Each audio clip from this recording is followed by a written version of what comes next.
watching The Joe Cronin Show.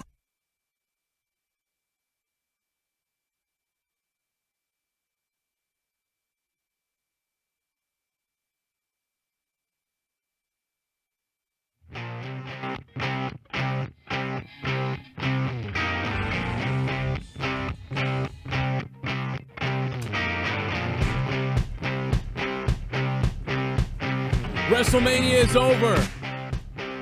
WrestleMania 31, another one in the books. And welcome in to youtube.com/Joe Cronin Show on our special Cronin Mania. Background made by Isaac Rojas. Man, can you believe what just happened? A lot of people called that in a way. WWE had to do something about Seth Rollins. And welcome to the WrestleMania 31 review. WWE had to do something. Reigns wasn't the guy getting booed. Lesnar was getting, fairly cheered well. And look what happens. I can't believe it. I got to turn my volume down behind me.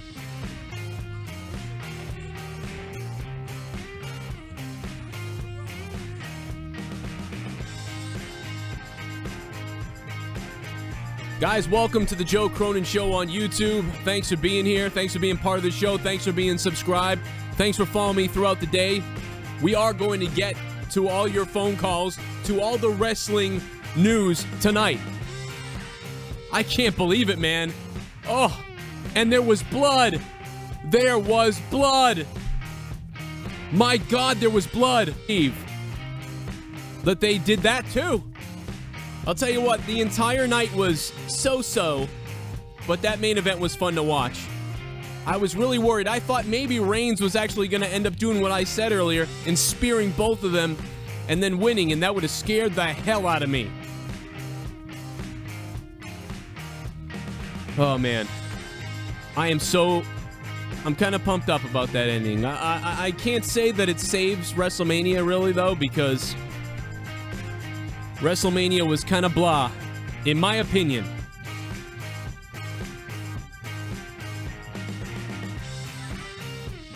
I still can't believe why in the monkey hell do you bring Sting back and in Sting's first freaking match, Sting's first match back in the WWE, you think it's a good idea for him to lose?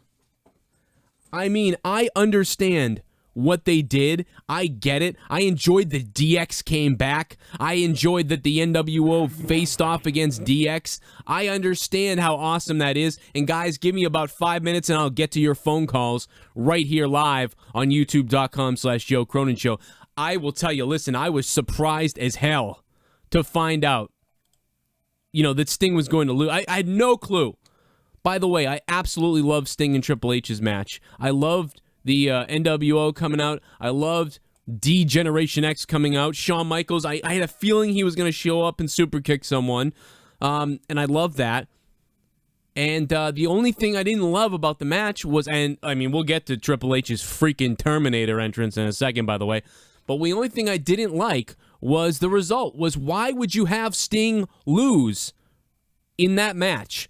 And so much for the Divas stealing the show a little bit, or everybody wanting the Divas to be more over, because that didn't happen at all. They came in with their tag team match, had their little tag team match, and then got out of there.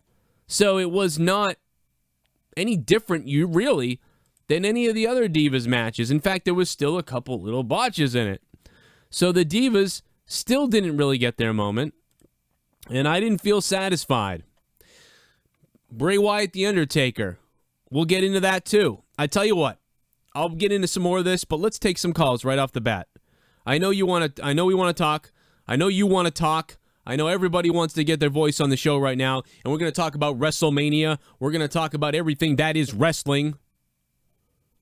And we're going to do it live tonight right here on Joe Cronin Show. Make sure you subscribe, click the like button, show us the love. Let's start it off with 708. What's going on?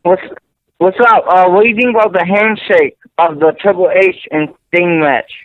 I didn't really think it made much sense because, here we have this gang-type war going on, and then Triple H uses a sledgehammer to win, and then they shake hands. I mean, I thought that was very strange. Stupid. Like, now we're going to get Rock and Triple H at WrestleMania 32 now? Well, that's what everyone's saying. They think it's Rock Triple H at WrestleMania 32. We thought it would be Rock versus Brock Lesnar at WrestleMania 32. I think this leaves the door open. We still don't know. It can still go either way. So I really don't have an answer for that. But 956, you're on. What's up? Hey. Hey, what's up? What'd you think of The Rock versus Triple H? That little moment they had? Yeah. The little moment they had, I mean, I thought that moment was fun. I enjoyed it. I thought maybe Ronda Rousey would have knocked her out or something, not just put her in like a little armbar-y thing. That would have been nice, and I would have enjoyed it, and I wish I got to see that. So I thought it was okay. I really liked it. I thought the ending was anticlimactical, but the whole moment before that was really fun and surprising. I didn't think that she was going to get in the ring. Maybe some people saw that coming. I guess I didn't. Just being honest. What's up, Pittsburgh boy? Hey, how's it going? Well, hell, son, I'm drinking beer. No, how you doing? I just can't wake up in the morning to cancel the network. Oh, I know it's weird. I'm kind of like excited and pumped up because of that last match, kind of, because everything was crazy. But it doesn't take away that the WrestleMania, I think, was a so-so WrestleMania. And I mean, the pay-per-view was good overall, but with me being a Reigns supporter and fan, just what they did with him, I did not like that at all. I hated that. Well, I mean, here's the thing. I think if Reigns won, he might have gotten hit with a battery tonight. But I actually loved it. I jumped around and was chanting. I mean, the only thing that makes me upset is, the whole point. Here's where I am a little bit upset. Let's back this up a little bit. So, Brock Lesnar's built up to be the champion, built up to be this crazy thing, and they got out of it, okay? They got out of it. They threw the swerve at us all, Vince Russo. No, they got out of it because Brock Lesnar didn't get pinned. Brock Lesnar never lost. So you maintain Lesnar's crazeability and credibility and badassness because Brock Lesnar didn't get pinned. But here's the thing. My opinion was the whole point in The Undertaker losing to Brock Lesnar was so Brock Lesnar could go on a crazy streak for the whole year and put somebody over. And I was hoping it'd be Daniel Bryan at the time, but if it's not him, why wouldn't it be Reigns? Because, essentially Brock Lesnar has the whole goal, if that was the goal in my mind, for him to put someone over at WrestleMania, that never happened. Because Seth Rollins took advantage of the situation and ends up beating Reigns. So Brock Lesnar essentially never puts over anyone at WrestleMania, which is what we thought the whole goal of the freaking thing was. But yes, Pittsburgh, tell me as a Reigns fan, because I don't know a lot of Reigns fans that aren't like 13. So explain to me how you're feeling again. Do what now? Explain to me how you're feeling as a Reigns fan, because I don't know a lot of Reigns fans, and I want to hear how you feel. I ain't too happy because, I mean, why would you put a guy through winning the Rumble, going to Fastlane, face Daniel Bryan for his spot at WrestleMania, doing all this work with the Authority and stuff, and then have him lose like that? That makes no sense to me. I'm kind of there with you on that. It is a little bizarre. But as an asshole, because I don't like Reigns, I was cheering for Seth Rollins, and I was very happy that happened. However, it kind of eliminates the whole purpose, like you said, and like I think too. And the only solution in my eyes is for Brock Lesnar to be back here next year, facing somebody again, and hopefully to still be able to put someone over since he hasn't lost yet. Wait, my camera off there. My camera was real dirty. So, I mean, hopefully you'll get him next time, Pittsburgh. Let's continue to move on. Wyatt. Whoa, we got a bunch of other calls coming in at once. If you could only see my screen, you would know the tough job I have of navigating the Skype right now. I think Skype might have just froze because of all the calls. Sorry, guys. All right, so calls will have to wait for a few seconds until Skype resumes itself. Let's back it up a little bit. Let's go back into the pre-show. Oh, actually, I think we're back up again. Let's see if we can get it going here. Wyatt, what's up? Yo, those last two matches really did it for me. Yeah, hey, I liked him too. I thought the Undertaker Wyatt was okay. I thought it would go that way, and it did, and I thought it was pretty good. I don't think it was the best Undertaker match. I don't think it was the worst. I think they kept it to the right time frame. You know, they didn't go too long. I felt like he seemed 10 times better this year than he was last year. That was definitely better. Yes, it definitely was better, and it helped how Wyatt threw himself around too. They played off each other well. It got better and better. And the moment where the crab thing and then Undertaker sitting up was pretty cool, I thought. I think Undertaker clearly was trying to sell that he was out of it, and you were like, oh my God, it really is over. And then he comes back and wins, and I thought that's how it was going to go exactly, and it did. I was wrong on a few other things, but what else did you think? I mean, because I thought it was an okay WrestleMania, and I may like it more going back on it, but I don't know. I do think if it wasn't for those last two matches, this would have been a iffy Mania for me. I was very mad about the ladder match going on first, even though I like the lineage of the IC belt going on first, the idea of that. But, you know, you talk about show stealing and stuff like that, and that match just kind of was like an afterthought. And it's an Intercontinental Championship match. Bam, there it is. And then it's done. And, you know, I don't know. We got my bro. Buenos noches. What's going on, man? What's going on, bro? How you doing tonight? Man, just chilling, you know, man. I decided, bro. Instead of watching, you know, the WWE Network at my cousin's house, I'm gonna stop paying for it, bro. You're gonna start paying for it? I'm gonna stop paying for it. Oh, you're gonna stop? I don't have it anyway, so it's a good plan. Right. Yeah, I just want to say right now, fuck Roman Reigns, fuck Seth Rollins, fuck everybody except the Divas, bro. They've been giving the best matches. And man, to be honest with you, man, the past two WrestleManias have been a letdown. It's been a letdown, man. And the only good thing about it was the commercials for the WWE Network, bro. That's all I want WWE for is for the commercials. That was funny when that guy called. Hey, Pennzoil Pete, thanks for the call too, bro. That guy called us a while back, and he was like, "Hey, you know, the best part was the commercials." It was the fucking guy was hilarious, but I don't think the joke works the second time. Jaron, what's up? Hey, I'm just gonna hop on here for like a few minutes, but I just wanted to say that I have to disagree with you on a couple things. Okay. For one, I thought this WrestleMania was awesome. I think every match was great except for the Divas match and Cena versus Rusev. Everything else had me like jumping out of my seat. Especially some of the spots that they had, like with the Seth Rollins RKO when he tried to go for the curb stomp. That was amazing. The Intercontinental Championship match I felt was amazing. Everything else just really was spot on to me, except for those two matches. But everything else had me like so excited, and WrestleMania exceeded my expectations because I thought it was going to be so bad this year, but it turned out to be pretty good in my opinion. So I really liked WrestleMania. I guess I mean obviously I didn't really like it, but I thought it was okay. I think I was more disappointed if those things didn't happen at the end. I would probably be raving right now or ranting or something, because I was not happy at some point earlier, but it got better. The ending was so fun that it made it better in my eyes. But no, I did not think it was a very good WrestleMania. And, you know, Rusev and Cena was just like Randy Orton and Seth to me. Those two matches to me were kind of just like, you know, typical current style WrestleMania matches. Got to get the names on the card. Rusev came out in a freaking tank, though. That was cool. That was pretty cool, yeah. I had a note here. I just want to go look at it. Let's see. What the hell did I write? Oh yeah, this is what I wanted to talk about. In the Rusev and Cena match, I did enjoy the Rocky IV chant that went on. That was funny. Also, Cena hits a Stone Cold Stunner off the freaking second rope. Oh my God, that was awesome.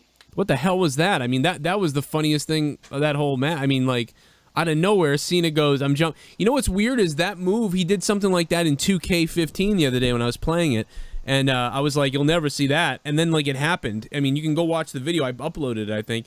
And he does this move. And I'm like, I never seen that before. And then he does it at WrestleMania. It was very bizarre. That's awesome.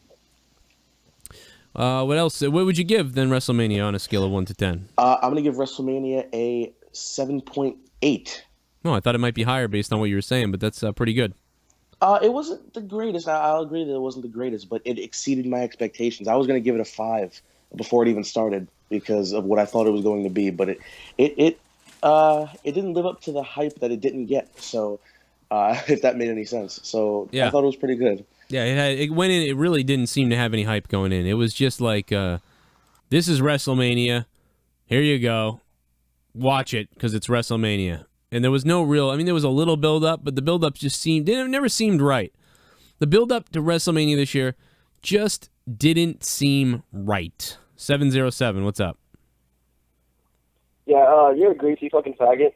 Oh yeah, your mother's a cunt. No, you're a greasy fucking faggot. Says the dick swallower faggot cunt bag. It's 973. What's up? Hello? Hey, what's going on? Hey, what's up, Joe? What's going on? Huge fan, bro. Nice. What do you think of WrestleMania?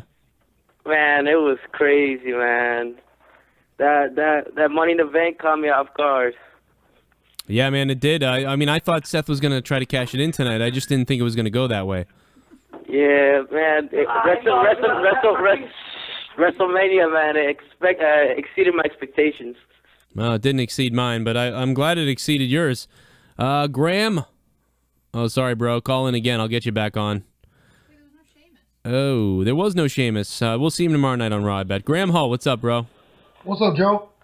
Hey, I was pretty excited about the matches tonight. I was pretty happy with most of them.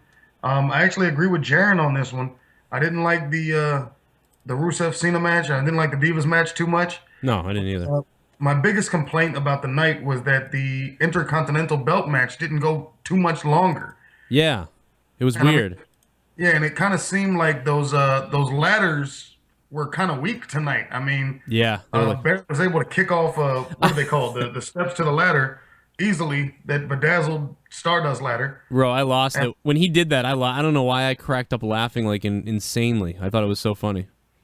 Hold on, but spot of the night though, Bray Wyatt in the crab, and then Undertaker doing his sit up, and then the crab just collapsing. Yeah, that was funny. Yeah, I love that. That was kind of funny. I like that moment. All right, get some more calls. All right, thanks, man. Oh, are you done? All right. What did you give on a scale of 1 to 10 though? Before you go. Oh, I give it a 9 tonight. That was much better than the hype up for it to me. There wasn't no hype, but I mean they outdid themselves with no hype. I would say if there was a hype was a 4. I was gonna give tonight a 6 up until maybe a 6.3 after the Undertaker match, and I say maybe a 7 after that ending, which I thought was great. I thought the match was fun. It was fun. I mean, Roman Reigns got his ass kicked. He got punched around, punched in the face, got waffled a couple times. I mean, yeah, but that match ended the only way that it could, where everybody could save face. That's a great point, yeah, because if Reigns wins, he gets hit by a battery. And if Reigns comes out with the title on Raw tomorrow night, I mean, he gets just, somebody steps on his head. I mean, that crowd explodes into insanity. Yeah. All right, well, 901. You're on too. What's up? Well, I have a pretty oddball question. So there was a bunch of commercials for the new WWE Network content, and which one of those did you think any of them were any good? If you did, which one do you think was the best? Graham, help me out because I walked out of the room on these commercials. What happened? I don't get it. All right, so what happened is the WWE Network is talking about putting some new content up there, a Jerry Springer show, and some Talk is Jericho's coming up too. I mean, no, not Talk is Jericho, just a different Jericho podcast. Yeah, another Jericho podcast and another Searching for the Next Diva. I mean, it's and not... and that South Park looking show produced by Seth Green or whatever. Yeah, the cartoon. I mean, it's not something that wrestling fans would really be interested in. I mean, a couple of people that like the old Jerry Springer show might be interested in it. But, I mean, the stuff is just basically geared towards the new, I'm sorry to say it, y'all millennial fans. It's geared towards y'all. The wrestling content's for us. The new shit's for y'all. That's weird, huh? So they're trying to generate some younger faces to that so they can get because I think Triple H has mentioned, it seems to me that they think their demographic, or their demographic is The older people, like the people who are in their mid-late 20s and older, which I didn't know that. I thought for sure there was a ton of kids watching the network. I don't know. By the way, the network wouldn't work for me tonight, and I had to order it on pay-per-view because the network was crashing in and out, and it was terrible. And here's the thing, but it looks so good on pay-per-view, which is what's great. Even when the network is running perfect on the Xbox or PlayStation or whatever, it still doesn't look as good as pay-per-view because you see the full frame rate and the full HD. On the network, on the Xbox and on the PC and stuff, it doesn't look as good, not even close. It's amazing how good pay-per-view looked. I loved watching it on pay-per-view tonight because everything looked beautiful. On the network, everything looked chunky and stupid, even if it was in full HD and not lagging. So it did look pretty bad on my Xbox. Yeah, watching on my Xbox, there were times where it went to like what looked like 140. And you know something? If you don't ever try it, you won't remember or know it. But if you were to buy it on pay-per-view and watch it on your television, then go put it on your Xbox or PlayStation and watch it over there, you will not be able to stand looking at it on your console because it's so freaking crisp on the consoles. All right, thanks, Graham, man. I'll maybe call up later again. All right. We'll get to more, and we'll move on. 337, what's up? Oh, nothing much, Joe. So Triple H was supposed to be Terminator tonight, but was it just me or did Sting kind of look like, Michael Jackson out there? He did look like... he had the red jacket on with the pale face. He had the black hair. He should have come out to Thriller. It would have been great. Come out to anything but his music. Didn't sound like the drums were on time with the music. It didn't sound right. It was weird. I don't know. I liked his entrance. I thought it was okay. I guess I didn't. I thought it was okay, but I didn't. I wished he got more. Look, did you watch the pre-show? I did. Yeah, I watched the whole pre-show. I'm sorry, but the tag team match, that was the best match of the night, easily for me. I don't think I thought that. I did like it. I thought it was kind of crazy, though. It was chaotic. It was. But not always in a good way. I think they were a little bit, and actually the announcers made a comment about this. They said, a move didn't go right or something, and then they said, everyone in the back is probably going to talk about how that didn't work. But they didn't say it like that, but that's what they meant. And right. It was kind of a joke, so I don't know. I did enjoy it. I think they did a good job pumping up the crowd to start it, but it was a little chaotic for me, and there was too many botches. I did like that double suplex craziness they did in the corner. That was cool. I think it's Jimmy Uso who's injured or somebody, so they played him off injured. Yeah. So he wasn't... Did you notice how they keep on playing off WCW as the minor leagues? I think that's pretty pathetic considering half of WWE's roster was WCW guys that a decade after their liquidation. Oh, this is what they do. They love it. Why in the world did Sting lose? Did Sting lose tonight? Crazy. And so stupid. And if Sting shows up at WrestleMania next year and Triple H ends up wrestling The Rock, then it makes no sense. But if Triple H ends up wrestling somebody next year and Sting doesn't, then it makes sense. They tried to, Triple H lost to Bryan last year. We got to make Triple H seem like he can beat somebody again. But what's weird is... Got beat by Ronda Rousey. I know. Ronda Rousey beats him up. That was so goofy. Well, and Triple H needs a sledgehammer to win too. So it's I don't understand why he would win that when he needs a sledgehammer to win. And it just was, the whole thing was freaking bizarre. The match, I loved the match and I love what they did. It's just I don't love the way it ended. That's what I'm pissed off about. I just think that the matches themselves weren't that interesting. The wrestling wasn't necessarily bad. Well, they didn't build anything up, really. No, it wasn't a great build-up. That's definitely that's a fact. It wasn't a good build-up. Guys, my name is Joe Cronin from The Joe Cronin Show. Thank you for over 12,000 subscribers on YouTube. Thank you very much to DDP for the shout-out. Diamond Dallas Page, what's up, brother? Get some Diamond Dallas Page. Get some DDP yoga and get on that. That's what Diamond Dallas Page just said. Scotty P from my hometown, up the road. I want to ask you a question. Okay, you do it. Do you think Chris Tosevich is going to change his baby's name to Seth Rollins? That is awesome. For those of you who don't know, when Chris Tosevich left the show because he had a baby, Chris Tosevich's son's name is Brock. That's right, guys. My former co-host, Chris Tosevich, named his baby Brock. New York, what's up? Yo, what's poppin', fellas, man? New York, man. What's up, man? How you doing? How's it going? Yo, what's poppin', man? What's poppin', man? Yo, man, then I called in on Monday, man.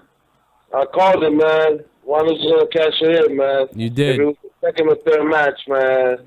It's fucking so predictable, man. I'm not gonna watch wrestling anymore, man. You're done with it. A lot of people have mentioned tonight that they're done, and yeah, it's predictable, and people were done, and a lot of people did bring up Seth winning, and you really called that one last week because you said it was gonna turn into a triple threat, if I remember right. Yeah, man. It was predictable, man. Well, yeah, man. I even like the you were right, man. I think you should order. I should order in the on pay-per-view, man, because that Xbox was kind of suspect, man. I think it's an Xbox thing. I had a lot of people tell me PlayStation was okay, but Xbox was dog pissed tonight, man. It was awful. Yeah, man. That's pretty much it, man. But other than that, WrestleMania was pretty alright. It was pretty good. I actually like the Triple H's entrance. He always steps his game up every year, man. That was great. I mean, Triple H's freaking insane entrance. I mean, it was so awesome. I really thought that was great. I don't know why. I know there's probably some people who are like, that was retarded, but it was. I loved it. I thought it was great. Yeah, man. All right, man. We know you're gonna be online for a while, man. I'm just calling, man. Anything I call it on, man. With my boys right here. Nice, man. 15, man. I'll watch the replay of it while we smoke a blunt later on, waiting for my boys. Nice, man. Man. You smoke one for me, New York. And you have a good night, buddy. 631. You're on Joe Cronin Show. What's up? Hey. Hey, man. Hey, I was just, this is the Joe Cronin Show, right? Negative. This is the Howard Stern Show. No, I'm just kidding. This is Joe Cronin. What's up? Okay, I was just calling because I was going to see your opinion on, Sting losing. And, if that was the right thing they should have done. No, I don't think so. I can't believe that the guy loses his first match. Triple H got the crazy entrance. Sting got the less crazy entrance. And he loses on top of it, and he gets hit by a sledgehammer. I thought that was bizarre. I don't understand that. Yeah. All right. 817, what's up? Oh, 817 hung up. 202, you're on the Joe Cronin Show. What's up? Hey, what's going on, Joe? Hey, nothing much, man. Just doing crack cocaine, and I'm killing people. No, what's going on? That was, man. And I'm snorting Sharpies. It was complete bullshit. Yeah? I hated that fucking ending. Are you really going to make... I'm sorry, that just made Lesnar look really fucking weak. You had a dude who got his ass whooped by Randy Orton early in the show. He gives, 4 F5s to Roman Reigns, and he's kicking out on all of them. Well, but that Lesnar... is complete and utter bullshit. Well, you're right. I mean, they did... I mean, you could say maybe they made him a little weak. I mean, but Lesnar never got pinned, so Lesnar's never lost. I mean, really, he didn't get pinned, so Lesnar still seems crazy. Never got pinned, so it's okay to me. I'm a little worried. I just was happy that Reigns didn't walk out with the title. I felt like when Cena would get screwed out of something, I would just cheer for whatever. I couldn't believe it. I thought for sure we were going to see people hucking stuff into the ring tonight, and they might have been worried about that type of stuff. So they sent Seth Rollins in there, and the weird thing about the whole thing is, if Lesnar hadn't signed, I would understand this. But from what I understand, Lesnar's booked to be there tomorrow. I'm sure now you're going to get Heyman. My client didn't lose at WrestleMania. Roman Reigns lost. He still hasn't been pinned and all that stuff. You'll get all that junk from Paul Heyman tomorrow on Raw. But my thing is this. Yeah. The Undertaker, it took 3 F5s for The Undertaker to get out of here. Yeah. 4 F5s, and he's still kicking out and able to Superman punch and do all that other stupid shit. Yeah. I mean, come on. This is another fucking Cena. Why can't they write a new script? Why do they have to follow the same script for everyone who's quote unquote their guy? That's what I don't get. Why do they have to follow the same Superman shit. I can't stand Reigns either, and I'll tell you, I can't stand it either. But I think they did write a different script, because if they didn't write a different script, you would have saw Roman Reigns beat Brock Lesnar tonight. I mean, you would have saw that. That was the classic script. But they went off script with having Seth Rollins come out there, and but you know what I mean. So it almost got there, but it didn't quite get there. I don't mind, you know, Reigns looking a little stronger because he's really supposed to. I mean, I don't like Reigns. He can't do anything. Stupid man punch. It's stupid. I mean, it looks dumb. He jumps up and punches him in the face. I mean, like, I'll tell you, but let me tell you something. That was the best series of Superman punches I've ever seen, because Lesnar sold those things awesomely. I mean, it looked awesome when he was doing it. I don't know why. I never think it looks awesome. I always think it's the dumbest thing ever, but it looked awesome to me tonight. So I get what you're saying, and I appreciate the call. Thank you guys, everybody, for calling, and we're going to continue with the calls in just a second, but I want to mention something. I want to mention that my name is Joe Cronin, and you want to click that like button, because you see down there on your mobile device, if you're watching on Xbox, PlayStation, if you're watching on your cell phone, wherever you're watching us from live right now, the #1 watch sporting event on YouTube, then you have to click the like button and jam that thumb right up my fucking ass. And that's what you need to do. That's right. Sometimes it's not PG on the freaking Joe Cronin show. Sometimes people get pissed off when they see mediocre WrestleMania matches. Sometimes I get a little irritated.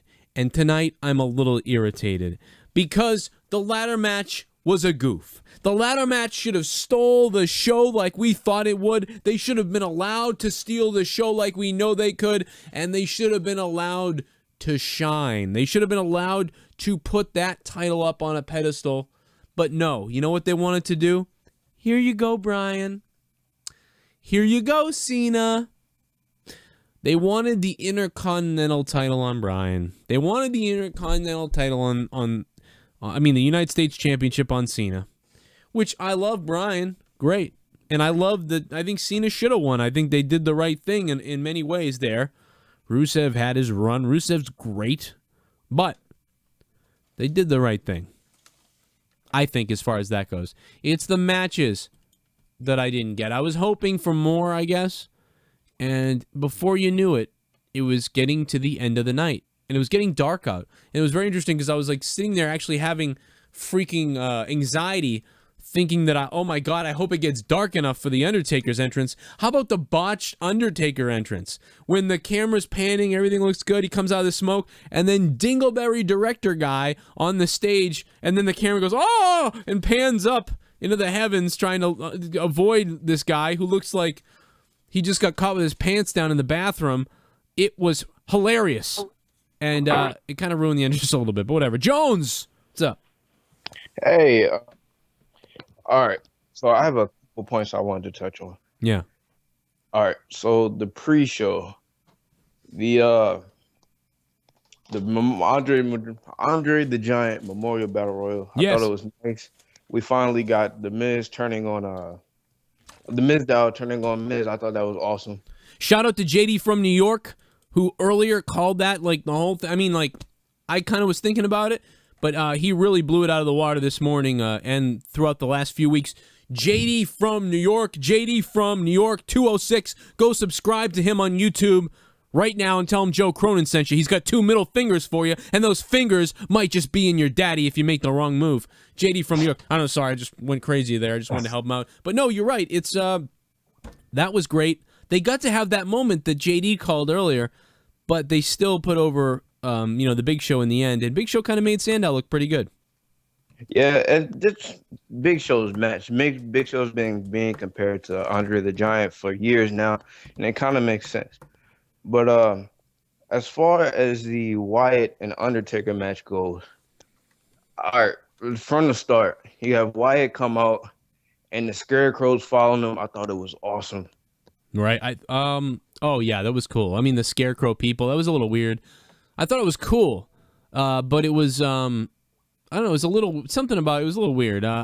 Sometimes that stuff like takes me out of it a little bit. Like, oh, this guy's so crazy. Why is he doing this weird?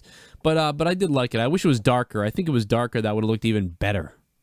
Yeah, I didn't like how California was so bright. This Yeah. brightest WrestleMania we've had in a long time. Yeah, it was WrestleMania light.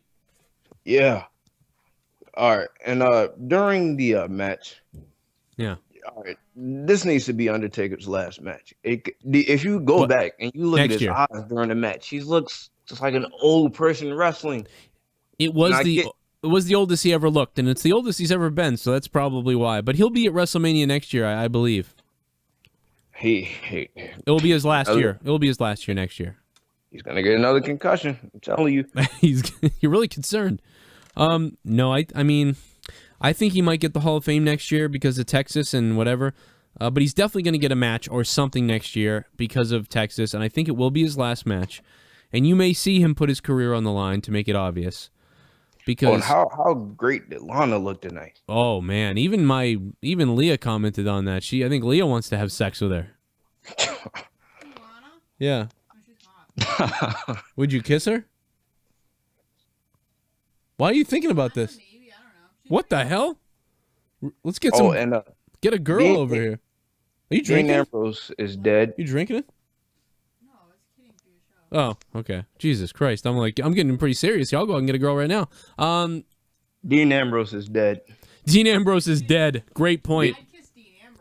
Go, yeah. Well, who wouldn't? I mean, did you see that powerbomb on the ladder? I am Dean Ambrose. Yes. He snapped the ladder in half and landed on his neck. He's cut. I mean, they made it seem like he was cut because they had towels. Leah mentioned there was towels behind his head. I didn't see that, but. Oh, okay, so maybe he cut his head. But I mean, the goal was to take him out so that he wouldn't, get, he took a big bump on purpose for that. But I mean, I am a little disappointed in what's going on with Dean. I mean, if you ask me, out of the three guys, who was going to be the one who, walked out of WrestleMania without a belt, I can't believe, that Dean Ambrose didn't get something. He's the most well-rounded. Seth Rollins is my favorite for wrestling reasons. I really love Seth Rollins. He's very he's the closest thing to Shawn Michaels we can get, and that's why I enjoy him. Yeah, Joe, I'm gonna let you keep on taking calls. I want to just Thanks, say, man. This WrestleMania marks 1 year when I started watching the Joe Cronin show. I'm a huge fan, and just keep doing what you're doing, bro. All right, man. You have a good night. Thanks for the call. You too. By the way, a couple people mentioned, yes, you can get Pokemon cards for just $89. YuckyGamer.com. Go to YuckyGamer.com for Pokemon cards, for opening baseball cards, booster boxes, hobby boxes. Cheaper than eBay, cheaper than Amazon, cheaper than anywhere. YuckyGamer.com for your baseball, wrestling, football cards, Pokemon, Magic the Gathering, you name it. Get your gaming gear at YuckyGamer.com. All right, let's continue. Before we continue, let me tell you something, brother. Well, Hulkamania was running wild tonight, dude. Hulkamania came down as the NWO. Hulkamania was in the back taking a dump, brother. Sorry. I just went a little crazy. And don't you know that Bret the Hitman Hart was there tonight, too? So don't you dare think about messing around with a Canadian, because I might just come out of retirement and hit you 17 times with a steel chair so many damn times. A lot of people talk about Rusev, but I've got to agree with them, because I always thought America was the land of trash, was the land of garbage. You ever notice the United States is shaped like just one big trash can of dog crap? Up in Canada, we take care of our children, we take care of our old. But here in America, all you like to do is murder each other because you're all a bunch of disgusting degenerates like the boy toy. I'm the best there is, the best there was, and a bicycle will kill me. All right, I'm sorry. Bret Hart had to make an appearance, WrestleMania 31, WrestleMania play button. Bret Hart comes out 469. What's up? Hey, what's up? What's going on? How you doing tonight? Bro, I'm doing it. Yeah, you sound like you're doing it, but hey, man, I just want to tell you, man, I'm real pissed off about this whole WrestleMania situation because these other bitches know what they got and they ain't using it. They should put Dean Ambrose in the damn main event. Hey, they stomped the shit out of everybody. Yeah, by the way, man, this is Sweet Johnny calling from Dallas, Texas. And, man, I just want to let you know how much I love your show, and I don't give a damn whether people are hating on you or not because you still whoop shit out of them regardless whether they like it or not. And they can suck my fucking if they don't like it. Hell yeah, man. Jesus Christ, I love you. And I love Dallas, and I can't wait for WrestleMania 32 next year in Dallas. Well, man, I just want to say, you know, everything's pretty cool at the Joe Cronin show, and those who can't pump you need to get pumped. Because, to be honest with you, I think all them boys, with the exception of Dean Ambrose that were in the Shield, I think they're, like we used to say, the penitentiary. I think they all sang in the choir together, if you know what I mean. Oh, you got that right, man. Hey. Thanks for the shout-out. Thanks for the pump-up. I love it. Dallas, Texas, showing up to the Joe Cronin show. Listen, they might be. Wait till Dallas next year. We're going to break records in Dallas, WrestleMania 32. Hopefully, it's better than this year's WrestleMania.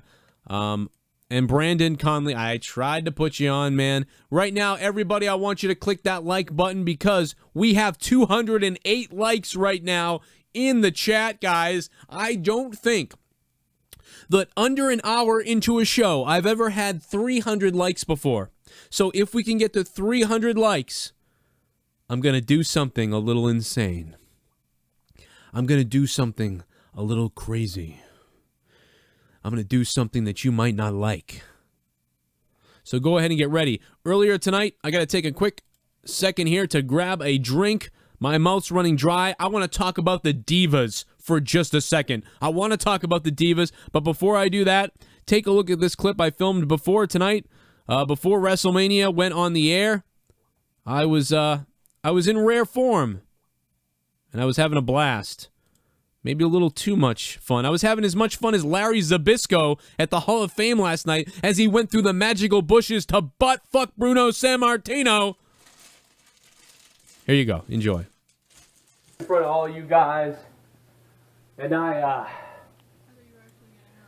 had multiple different wrestling shirts that I ripped off in getting excited for WrestleMania. The DX one, the Hulk Hogan, tons of shirts, and I kept ripping them off layer by layer, talking about my excitement about WrestleMania. But now this year, I've got a D-Generation X second DX 2.0 sweatshirt.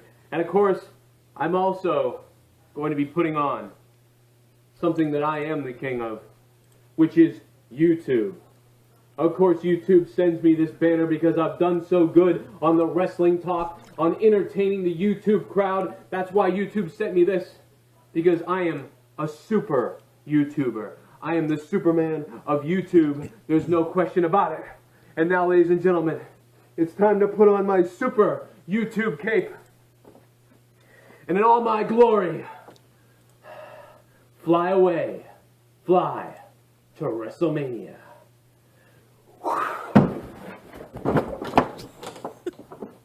Oh! Oh! Oh! Oh! Oh God! Leah, get! Leah! This is door opening! Oh!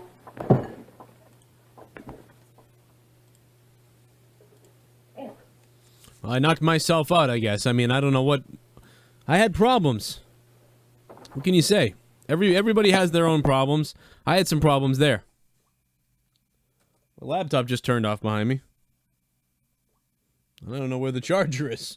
But hey, it's WrestleMania. Things happen. Let's continue with the calls. I got a drink. I feel a little bit better. 336. What's going on, man? What's up, Joe? Around April, was that last year at WrestleMania, Joe?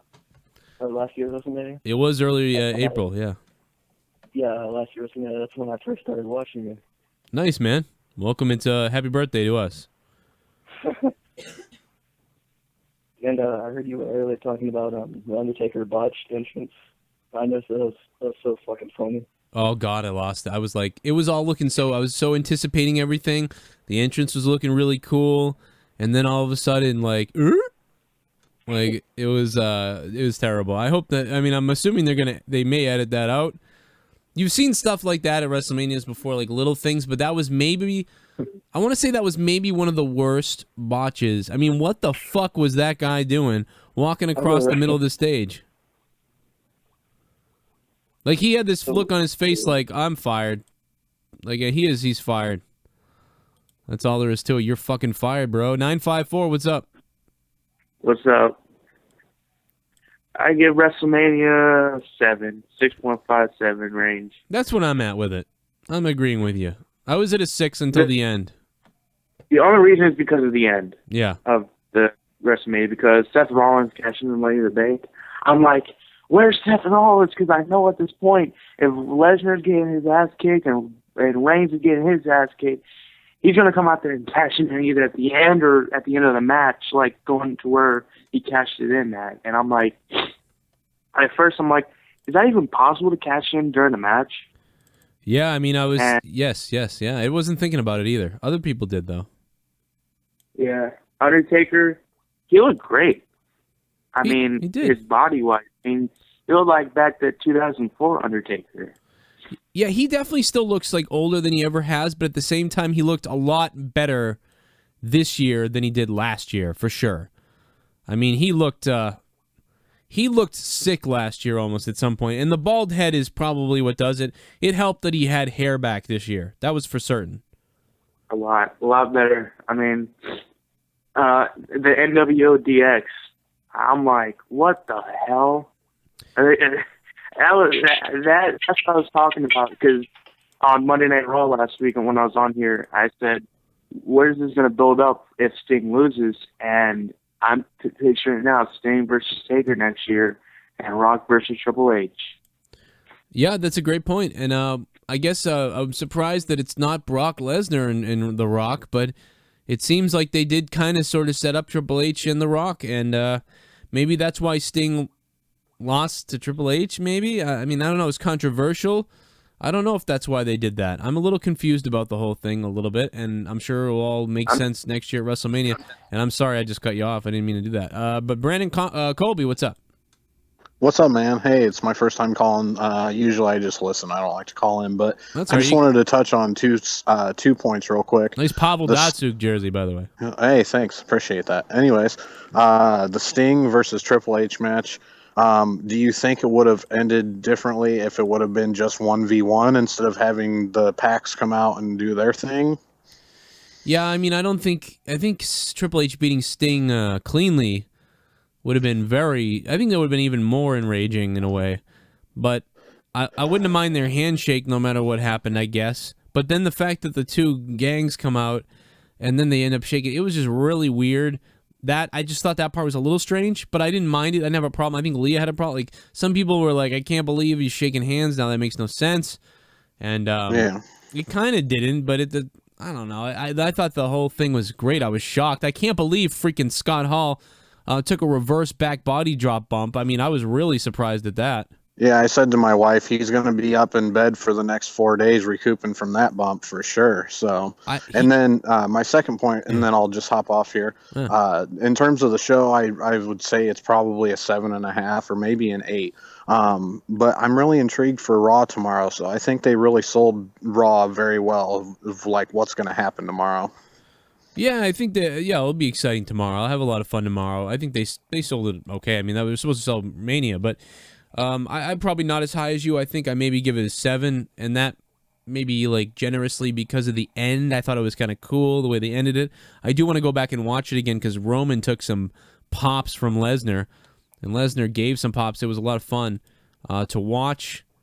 And Tony, what's up, Tony? What up, man? How you doing? Great. I just got home from my friend's house, and I give WrestleMania a 7 or 7.5. Yeah, that's where I'm at too. Did you like the ending, or did you like the ending?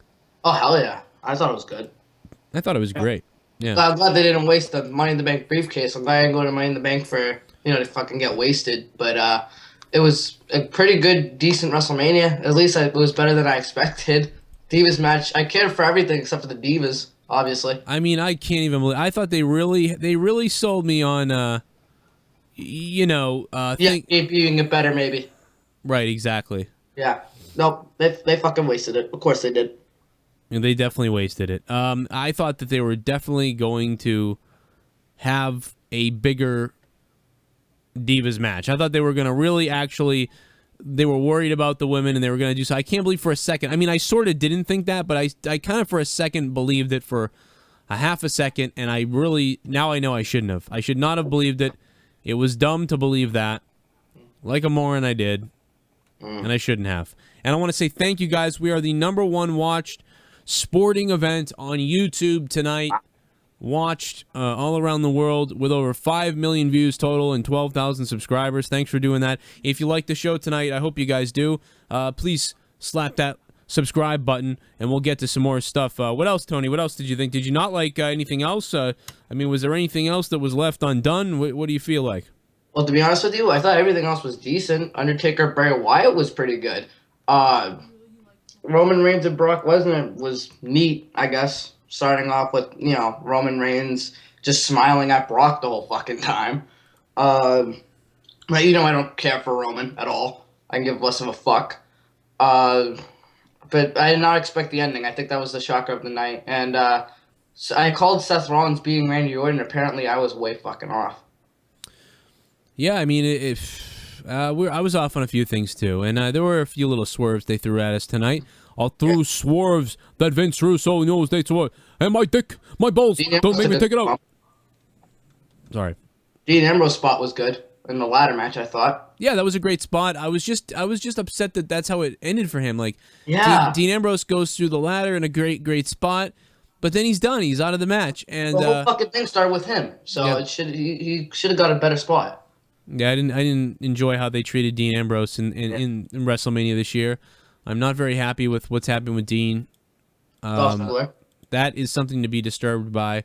But I think we can look forward to a lot of fun matches with the IC belt, like Daniel Bryan versus Dolph Ziggler, Daniel Bryan versus Dean Ambrose, Daniel Bryan versus Wade Barrett. There's a lot of cool stuff to be done there. Bad news, Barrett has a rematch clause technically. So he does, yeah. So we could get Barrett versus Bryan.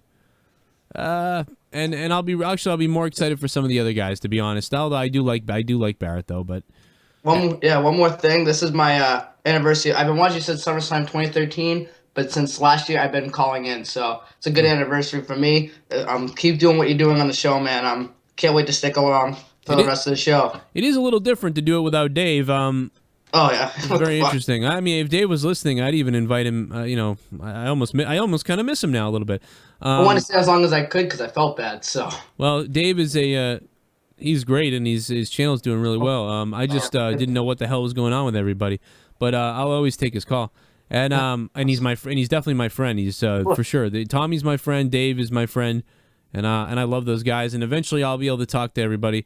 And hell, I'd even put him on if he was here. And I wish I maybe made a mistake a little bit, but I don't know. I'm having a good time. We're doing things the way I thought we needed to do them now. But whatever. LB, sorry I did not get you on there. I tried to click you over. I do have some news about the Stone Cold Steve Austin falling out with the WWE, and everybody been mentioning this news. Steve Austin was not in town for WrestleMania 31. Of course, he was at home, not there at the Hall of Fame, too. Some people name dropped him, and I mentioned he's not there because people said, why don't they show Steve? Steve wasn't there. It came as a surprise to people that within the WWE, as they had plans for him when he got into town, but possibly interviews or WWE Network. Maybe that's where they were going to do interviews with him. I don't know. And out of PW Insider, they reported that there was an issue between Steve Austin and Vince McMahon, perhaps something to do with using Austin's podcast on the WWE Network again. I don't understand what the issue would be then. Little confused about that. But I mean, that's quite a little issue. I mean, I don't know. I mean, there's got to be something bigger than that. LB, what's going on, man? Oh, man. What's up, man? Man, you sound beat. Yeah, because I just got finished eating and drinking and shit. Oh, yeah, I know that is. I'm gonna start drinking a little bit later, but we'll see what happens. Oh, man, let me ask you something. Did this WrestleMania make you laugh like a motherfucker, and then 1 minute scared the shit out of you. Like after the Sting match, like every match has scared you of the end results. Yeah, there was a little feeling of like, what's going on, and that's hilarious. Yes, there was a little bit of laughter. Yeah, not a ton, but there was a few funny ass moments, unintentionally, I think, by them. I think the funniest moment was, like when the DX NWO thing, because I kept laughing at Billy Gunn's sneakers. Oh my god. His sneakers were greener than Roman Reigns 3 years ago. They were shining. Those things were hilarious. And then when he run, you know how Billy Gunn always is like really intense. Yeah, when you see them charge at who was it, Kevin Nash? You see the sneakers fly like. Just go back, Billy Gunn. Dutchman from SpongeBob. Billy Gunn's been doing this forever too. Just go back to WrestleMania 15. Go watch WrestleMania 15 when Triple H turns on DX, and then Billy Gunn runs down with the rest of the other DX guys to attack Triple H and to look up for X-Pac. And then Billy Gunn slides in the ring and almost slides completely out of the ring. It's the funniest damn thing at WrestleMania 15. Billy Gunn slides in the ring to go after Triple H, and he just keeps sliding and almost goes out of the ring. Which WrestleMania was it? It was 13? You said 13, 15, right? 15. 15, yeah. It's the one where Triple H and Chyna get back together during the Kane match with Triple H, but then later on in the X-Pac match, they interfere and cost X-Pac the match, and then Triple H turns on DX, and that's when Triple H goes to become the Triple H solo and the game and everything, and that's right as that happens. But Billy Gunn rushes down there in the Road Dogg because they realize Triple H is screwing them over all of a sudden, and they come out to help X-Pac, and Billy Gunn just slides freaking across the ring, and it's damn hilarious. Oh my God, I could not stop. When he waffled Kevin Nash, I just started dying because all I see was green speakers. Like, oh, that's right. I was just dying. And then what else? Oh yeah, and I was laughing my ass off on Twitter. I said the U.S. title will spin again tomorrow. I told y'all that shit was gonna happen. Wait a minute, you think it's gonna spin? He's gonna make a spin tomorrow, and I'm gonna laugh my ass off if they troll us like that. Oh God, you don't think those? Oh my God, I don't know if I want to see that. I don't want to see the title spinning. What else scared? Oh yeah, the Roman Reigns comeback. That scared the shit out. I was like, oh my God, Vince, no. Vince, no. Fucking, because, and what else pissed me off? I'm like, whose fucking ego allowed that Sting? Yeah, I mean that seems so fishy to me. I don't care what you say. I am very surprised Sting lost. That is like one of the most, out of everything that happened tonight, that might be the most surprising thing to me, is that Sting lost. Everything else I could totally see happening. And if you said, if you read to me WrestleMania right now and said, I'm going to read you a fictitious WrestleMania or a real WrestleMania, I'm not telling you whether this is really what happened. And they read me the whole card. The one thing I would say, they said one thing is not right in this lineup that I'm telling you about. One thing is wrong. Guess which thing it is. I probably would pick the Sting losing thing. I would not believe that happened. Hashtag Sting has been terminated. He was terminated. That's what happens. This was all about the Terminator. This was all about the Terminator promotion. That's all it was about. This video to all your friends on Facebook. Share this thing everywhere. It's the Joe Cronin Show. Hope you guys are here. And I'm glad, by the way, that, damn it, who was it that won the Bray Wyatt, it was Bobby Brownstone who won the Bray Wyatt relic card, the WWE Chrome Tops 2014 relic card. I sent the guy the card a long time ago, and finally he got it. Finally the dude got it. Bobby Brownstone got the card. And he sent me a tweet with him with the card. I don't remember what the hell happened to it, but it's here somewhere. Was there anything else that you didn't like about WrestleMania, or that you did, or? It's like I give it a 7.5, but it's like I felt like it was lackluster, but it was good. The ladder match was shit, like because I felt like I almost completely forgot about it. Yeah, the Andre Memorial Battle Royal was more memorable than that shit. Yeah, I was not happy. So I saw some people saying it was great and stuff, and I was like, these people are out of their minds. I mean, I thought we were going to, I was hoping for steal of the show, but there was no stealing of the show in that match whatsoever. And I'm very sad about that. And LB, I'm going to move on. Thanks for the call, man. Thanks for being reached the voicemail box of... Okay, somebody, I lost somebody there. What's up, Joe? How are you? What's going on, man? I just want to start off by touching on the Sting and Triple H fight. Yeah. Well, I saw it coming, DX coming out. Sting's like old, and so is Triple H. So I needed like DX and coming out to make the match interesting. But when NWO and DX were clashing with each other, and then Shawn Michaels came out, was I the only one thinking that it would have been sick that Goldberg came out and just started spearing the crap out of everybody? That would have been pretty cool. That would have been sick. I was praying for it, but it never happened.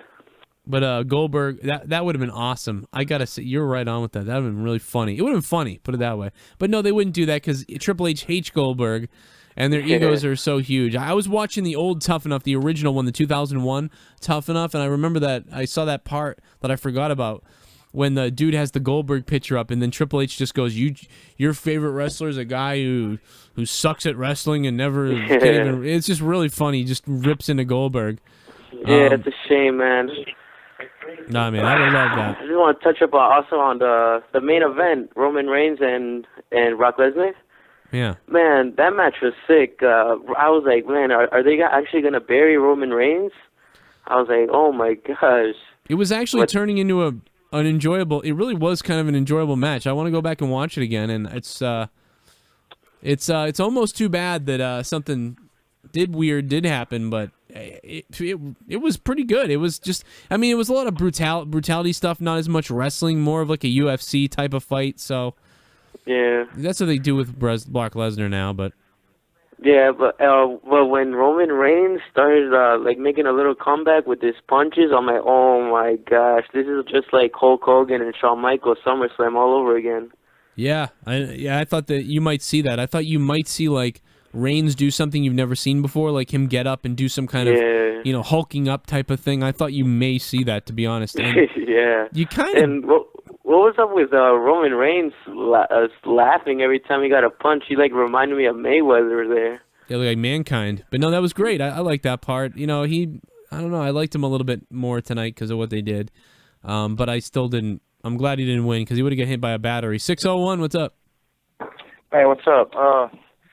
At first I thought it was on accident. I think it was, but then it was definitely intentional of Lesnar, bleeding all over the place. And yes. I thought they had that banned. Is that lifted, or what do you think that was for? I think that was for the match. I think that was for an exception. I think they've done this on other occasions too, like randomly, very rare occasions. They've put blood in the match. They've allowed it. And so, because you think it's not there, and they think it adds to the match, and then they do it. And I applaud them for doing that in that spot. I thought it was really good. It looked amazing. However he cut himself, it almost looked like it wasn't blood. It looked like orange almost at one point. But yeah. No, hitting the pole like that, and then all of a sudden seeing the blood come out was just an awesome spot. And that's the type of thing that we talk about here sometimes, that it is necessary sometimes for blood. And when you get it every once in a while, it's so much more effective. And I thought it was just done really well tonight. I was very happy that they went there with it. They won't be able to use half of these clips tomorrow that's not in black and white, but I thought it was awesome that they went there with it. Yeah, because I know if I go back on the network and watch older stuff like Hogan back in the 80s, and they blurred out. They put a blue square over his forehead. So when he did it intentionally, I was glad. You're right. It did enhance it. I mean, it reminded me like, you had Hulk Hogan versus Macho Man at WrestleMania 5. And back then they didn't do a lot of bleeding then either, but Hulk Hogan was bloody during that match with Macho Man. Hogan was bloody, I think, in a few other matches. I think against Sergeant Slaughter maybe. Ric Flair got really busted open, I think, at WrestleMania 8. There's been little spots. WrestleMania 13 then, Stone Cold was really bleeding, and that was obviously during going into the Attitude Era. So, but no, good call. Thanks for the call, by the way. Throw Lana there on the game. What's up to everyone in the chat? Wheezing. 336 Stoner Troy, glad to hear from you, bro. Glad you're in here. Don't virus me. Shut up, Cronin. No, you shut up, because I will. I don't need to virus you, bro. You know why I don't need to virus you? Don't virus me. I don't need to virus you because your mother, after going out onto the street and having sex with every single guy in your town, when she came home to rape you for the last time, she gave you a virus known as HIV, and you have to live with that for the rest of your life, and your own mother gave it to you. So don't worry about me. Worry about your treatments. Worry about yourself. Worry about your burial plans. Worry about your mother running and roaming free, not using condoms, not using protection. That's your mother out there. And no matter how disgusting she is, no matter how much of a slut your mother is, it's your job to take care of her. And it's your job to die together. Now I think you better go on someone else's channel. Shut your mouth before I come out there and finish you off before that disease ever does. Because I am Joe Cronin, and I don't play games with diseased assholes. Hashtag fact. Francisco, what's up, bro? What's up, Nick Taylor? Big Show needs to retire. I think he can. He won the memorial, and now he can go away. 225, what's up? Hey, Joe. What's going on, man? Not much. Is it just me, or did the Undertaker look like a Cajun woman from Fu Manchu tonight? You say Fu Manchu?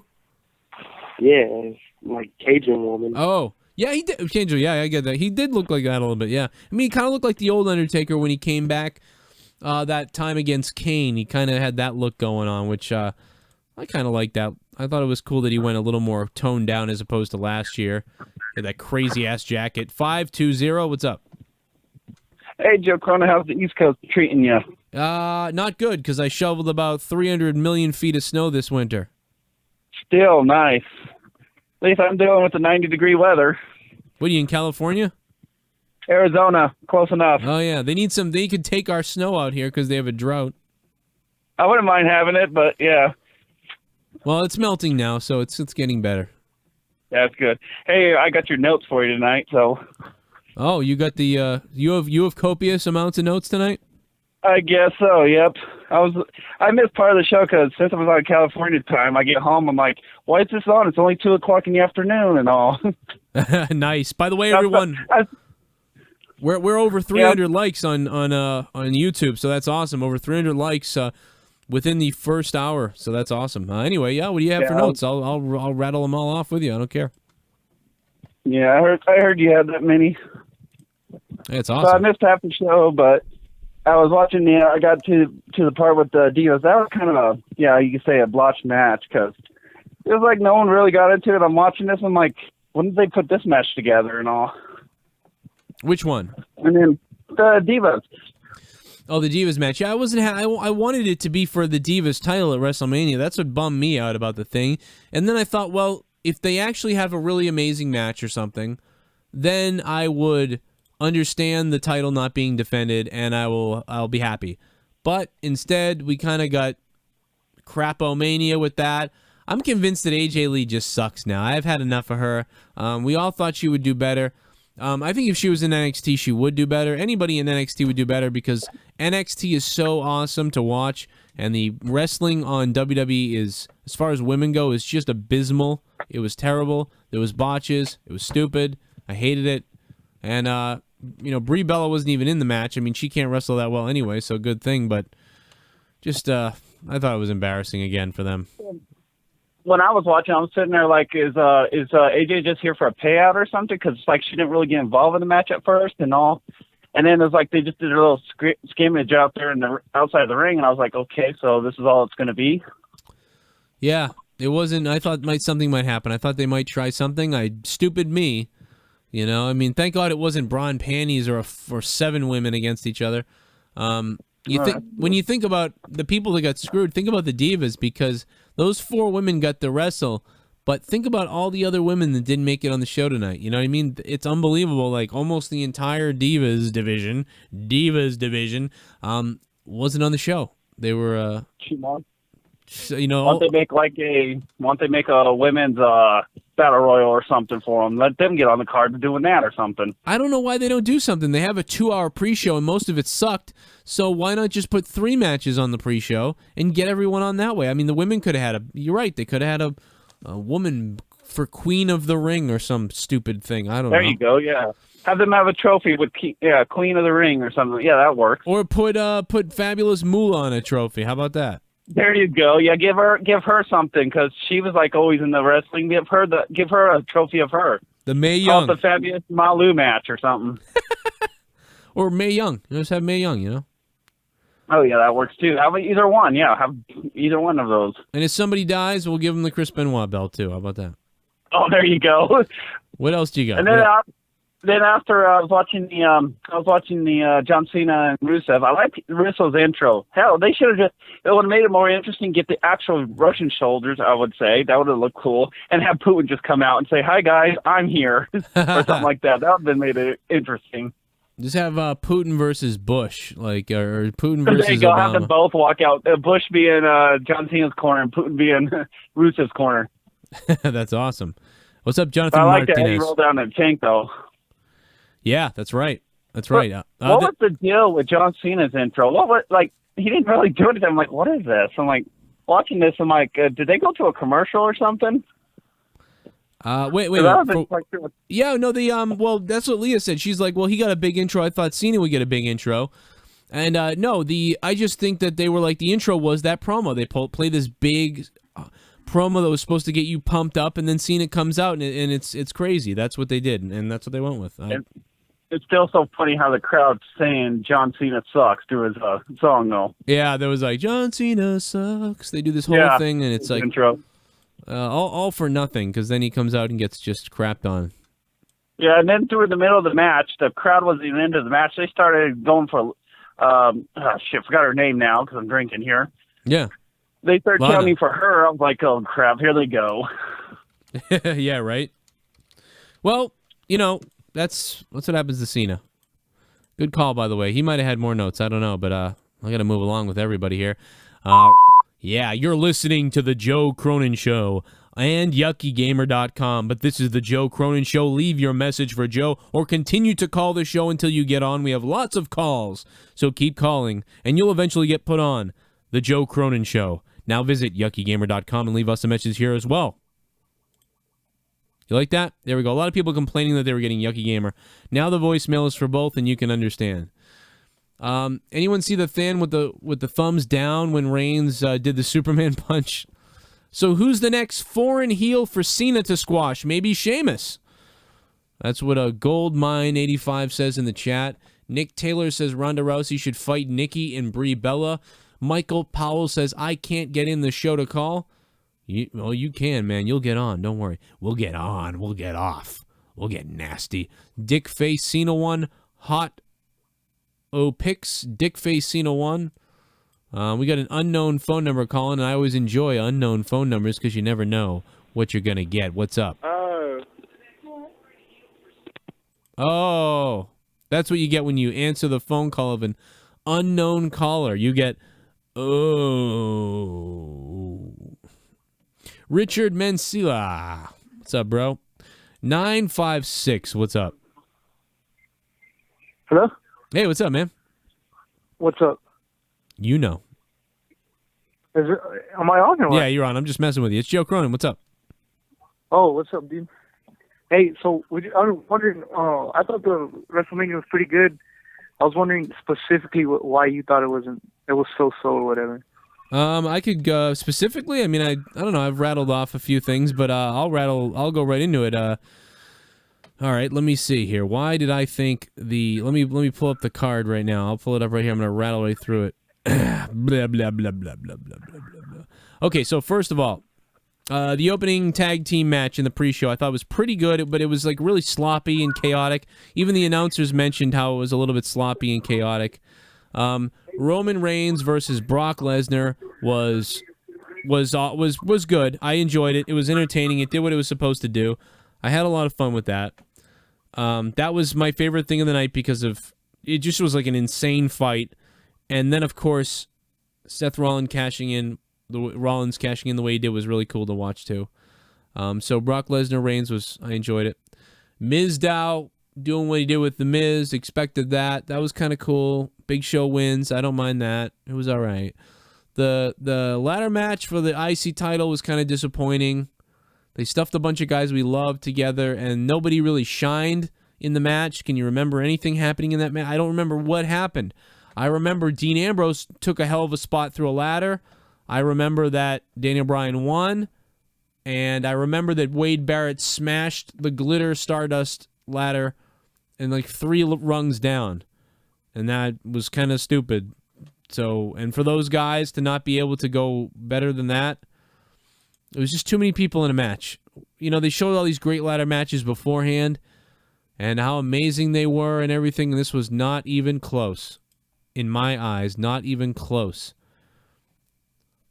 So, we're not doing so well so far. Bray Wyatt and The Undertaker was all right. I liked it. I enjoyed how they did it. That's the way you had to do it. Nah. Glad The Undertaker won. Cena and Rusev was another okay. Randy Orton and Seth Rollins was just okay. The women's match wasn't good. So until you get to... And I think Sting and Triple H was one of the better parts of the night. That was one of the better parts of the night because it was fun to watch the NWO and DX. So that's not good. When that was one of my favorite things because of nostalgia and everything else wasn't so hot. I mean, I guess, yeah, Seth Rollins jumping up to do the curb stomp and then Randy Orton catching him and then RKOing him, that was cool. But there just was nothing... I guess it was my favorite. If I have to go back and watch one of those matches, I'm gonna watch the main event. And then if you put a gun to my head and said you have to watch another one of the matches, I'm gonna go to Sting and Triple H. And then if you put a gun to my head and said pick the third match, I'd tell you to shoot me. So that, in my opinion, doesn't make for a very good WrestleMania. It makes, once again, for a WrestleMania that had 2 matches that were looked at. It seems like every year it's 2 matches. You know? Last year, Daniel Bryan in the triple threat match in the end, that main event was great, you know? Undertaker losing was crazy. And then even Daniel Bryan and Triple H at the beginning was all right. But then that was it to me. I don't remember much else. And then the year before, it's always the main event and then the Undertaker match. I think tonight was the main event, and then Sting Triple H, and then Undertaker Wyatt, and then everything else really you just blah. And that's it. And so that's why I would give tonight. I would have given, if that main event wasn't that good, I would have given tonight a 6 maybe, which I enjoyed last year's WrestleMania more. Put it that way. I did enjoy last year's WrestleMania more. And, I don't know. It's too much. Everything is so much now. It's hard to say. 608, what's up? Hello? Hey, what's going on, man? Hey, how about Bray Wyatt bouncing off those steps and flying 13 feet through the air? I did enjoy that. I was... Did you? He did it to himself. And that was kind of funny. He missed Undertaker by like 10 miles. Yeah, I enjoyed it. I enjoyed it because it was hilarious. I mean, he looked like... that's my favorite thing to do. If I was wrestling, I would want someone to reverse me so I could ram the steps and flip over them like Mankind. But never... That's what it reminded me of. Yeah, but never would I think that I'm going to charge at The Undertaker, completely miss him in a move that why would you do it, and smash yourself into the stairs. It was very bizarre. It was great. But it was fun. All right, man. Good show. Thanks, man. I do. I love that move. I love the idea of throwing myself into the steps and like jumping up slightly and hitting them and then waffling and spinning around. I've dreamed of being in the WWE and doing that move. When I was in the Indies, I wanted to do it really bad at the show I was in, but unfortunately the steps were wood And I thought that when I looked at the steps, I thought they were more hollow. And then, like, when I hit them, they would come undone, and I would flip over them, and it would make a big, like, wood noise. But it was solid wood, and I think it was encased cement, like, filling it. And so when I hit the thing, it was, like, still, and I flipped over, and it looked ridiculous. But if it had made a big crashing noise, it would have been awesome, and I would have enjoyed it. Guys, can we get to 400 likes? If you like the show tonight, please subscribe and slap that like button. And do me a favor. I wish Shawn Michaels could come out of retirement and take on somebody in a ladder match. That would be amazing. I would love to see that. Absolutely love to see that. Lana needs to bend over more. Riley Sir says that. Don't virus me, says Joe. I was just kidding, don't virus me. I love you. Ronda, the girl with the rock, can kick my ass any day of the week. Boo, Sting, boo, JD Beats says. Badass Muffin. What's up, Badass Muffin? Long-time listener of the show. Devin Good. So WrestleMania will be in Dallas. Yes, it will be in Dallas next year. This year was WrestleMania Play Button. Next year will be WrestleMania Star or WrestleMania Dallas Stars or whatever the hell you want to call it. What are the boots Sean has on? He probably killed a deer and put those boots on. Sean's been wearing boots like that since forever. I will say it kind of reminded me of WrestleMania 9 tonight because they were outside and just how day it was for a long time. If you remember WrestleMania 9, it was daytime, I think, almost the whole time. And so this WrestleMania really did remind me of WrestleMania 9. Just the way it looked outside and the way it felt because of the sun. It was cool to see that. I gotta be honest. Oh man, what a night! What a freaking night! Out of control. That tag team match, though, yeah, I mean it was weird. There was a little botched spots, but I don't mind it.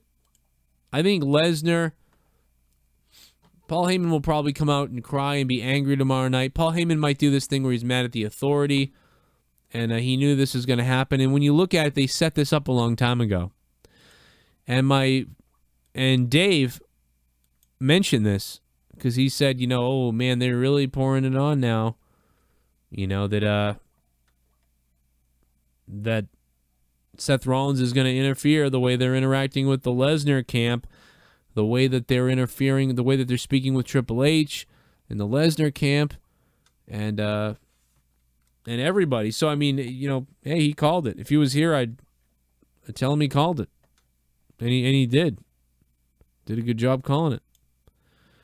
248. Oh, sorry, bro. I tried to get you on. I tried to do it. 302, what's up? Hey, man. Shit, I called you a while ago. I was right about the Intercontinental and U.S. title, but I was wrong about the World Heavyweight. A lot of people thought they were gonna put the belt on Reigns and Bryan and Cena, but yeah, you're right. The only one they missed and you missed was Reigns getting it. Yeah, Brock, man. Hey, Brock didn't lose though, right? No, he didn't. Brock did not get pinned. Brock did not lose, so they kind of save face with that. It's just weird that they did the whole build-up of him, and you think the reason was to put somebody over, but nobody really got put over, so... No, it's going to be a clusterfuck. I'm not really sure what they're going to do now. It's just kind of ridiculous. Yeah. Not really sure what they're going to do. Well, it was cool to see someone cash in the Money in the Bank in the main event of WrestleMania. That was cool. A lot of photos coming out of Seth Rollins with the title belt now. That's pretty cool to see. 956, what's up? Going on, Joe? Hey, man, we're doing acid. What's up? Crack-a-lackin' WrestleMania, dude. Ooh, I loved it, I gotta tell you, man. You see, first of all, yeah, I've been a fan for about maybe 15 years or so, right? So I know my stuff, Right. But I don't know, a lot of what you guys are saying, I'm not agreeing with. But here's anyway, whatever, right? Like what though? Check this out. What? Like what? No, just about. Well, let's see. What should I? Hold on. Okay. You got a lot of callers and stuff. They're giving it like a 7 and 6, right. Whatever sucks and whatnot, whatever. But yeah, I actually give it a 9, dude. I mean, it was pretty good. Like I really enjoyed it. There was one point where I was like, you know what, this is actually better than last year's. There was a point where I actually said that. What did you give last year's? Last year's? What did I give last year? I gave last year's I think I gave it a freaking 9.5, dude. Like seriously. An 8.5? And 9.5.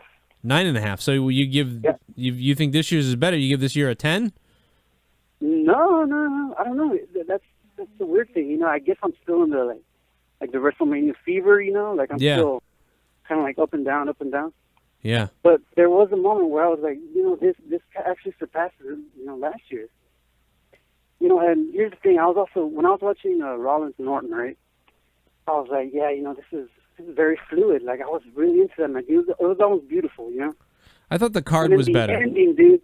No, but the ending, man. Yeah. Oh, it was perfect. So right away I was like, okay, that's a stealer for me. Like I have that was my stealer for 31. I think you're right. I mean, you're right about some of it. Yeah.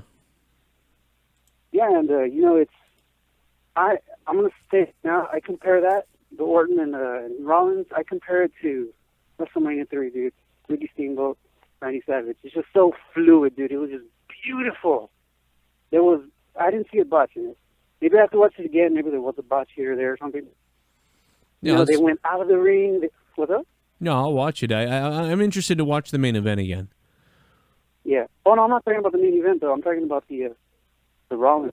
Orton. Oh, the Rollins Orton match. Yeah, I thought it was okay. I thought they were clean. I thought it was a nice match. I wasn't flipping out like it wasn't amazing, but I mean it was a good match. Well, let me ask you a question. The first time you saw Randy Savage and Ricky Steamboat, did you think it was? What did you think the first time you saw it? I saw it on a VHS, and no, I thought it was great. I really liked that match. When that WrestleMania was over, I mean the two things that stood out was watching that match, and seeing Hogan because I was a big Hogan fan. So I did. Those were the two main events for me at that WrestleMania. As I got older, I realized that Macho Man's match was the best thing that happened on the pay-per-view, or on that WrestleMania. But I mean, I don't know if I would go there with Seth and Randy at all. I wouldn't go to that level at all with what they did. But they had a good match, and I think Seth Rollins is capable of having really good matches if they let him, and if they put him in the ring with the right guy.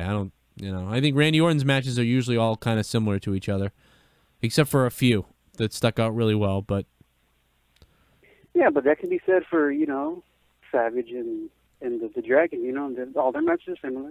Like back in the day. I'm pretty sure they're even more similar than.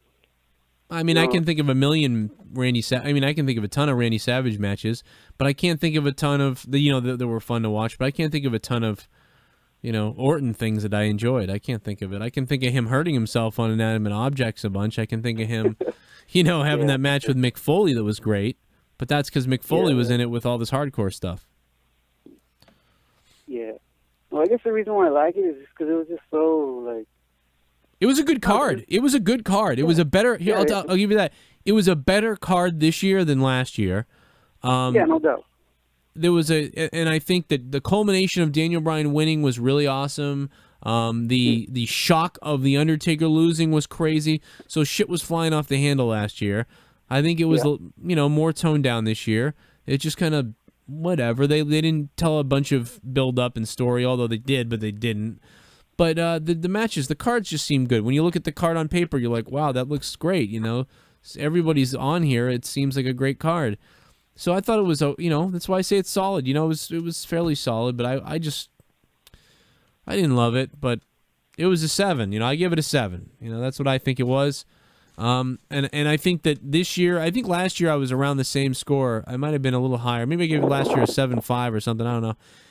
But there was different reasons why they got a 7 last year and this year. I don't remember what I gave it last year. I have to go back and look, but there's different reasons for it. Good call, by the way. I guess as good as you can be when you're a sexy beast.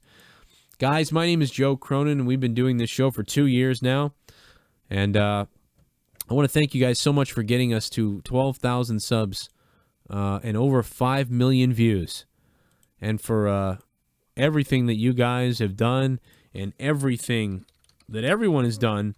Tommy C, Dave, Chris Tosevich, my former co-host. It's been a great time. And I want to take a quick break to grab a drink, and I want to remind you of what happened when we talked about the Macho Man a few shows back, October 2nd, 2014. We were talking about the Macho Man Randy Savage, and we had a great moment on the show. Bucks for him to fix it. So then we fucking dub over it. So what you gonna do when Joe Cronin? Like, Respects me. He gives me a shot over the radio, gives me a shot over the TV, he gives me a shot over the internet, here and there, but nothing face to face. Nothing face to face. Nothing face to face. You got it? And so that's the deal. So I challenged him 2 years ago to all the nothing money. face to face. No, that's just the record stopping, you know. Nothing face to face. Nothing face to face. That's what he says to his rape victims. Yeah, nothing face to face. Oh my god.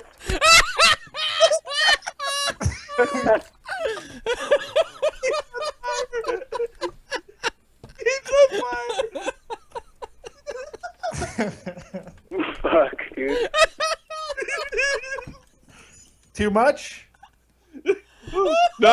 But nothing face to face. Nothing face to face. Nothing face to face. Cost another $100. Nothing face to face, guys. Nothing face to face. Oh man, we'll never forget that. Somewhere dead on Dave is wondering what the hell happened today. Where do I want to go to? Talvish, what's going up, bro? What's going on? Hey, how's it going, man? Doing all right? It's going all right. I'm doing okay. Yeah, Mania was pretty decent, but the only part that kind of threw me off is the being daylight period. That's what kind of threw me off a little bit. Yeah, it's always a little bit better when it gets completely dark by the end, but I kind of liked it. It was cool that it was outside like it was, I think. Oh yeah, my favorite spot of the night was that Rockin' Rousey segment was probably my favorite part. But then I was happy that Seth Rollins cashed in, because if not, I knew that JD would have been ranting about it if Reigns had walked out champion. Oh yeah, JD would have lost it. Me and JD did a good pre-show earlier, and maybe we'll get. Oh man.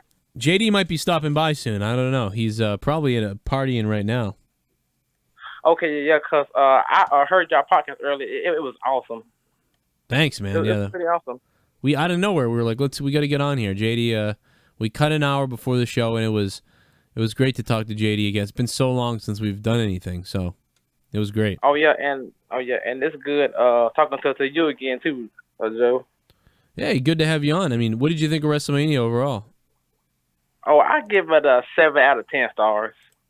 7 out of 10. That's where I'm at with you. I'm right there. I agree with you 100% on that. Yeah, that's pretty much all I had, buddy. And it's good talking to you again. Joe. Well, hey, Talvish, thanks for the call, man. Thanks for listening. And you call anytime, and we will see you later, Talvish. Thanks for the call. And it is now time to destroy CM Punk, who mentioned something to Kenta, or Hio, what the hell is his name now, Leah? Atami, whatever. It was Kenta, now he's Hideo Atami. And apparently they had some exchange. I'm going to ask Leah about it. But now it's time to destroy CM Punk. I've had enough. I don't want to talk about CM Punk anymore.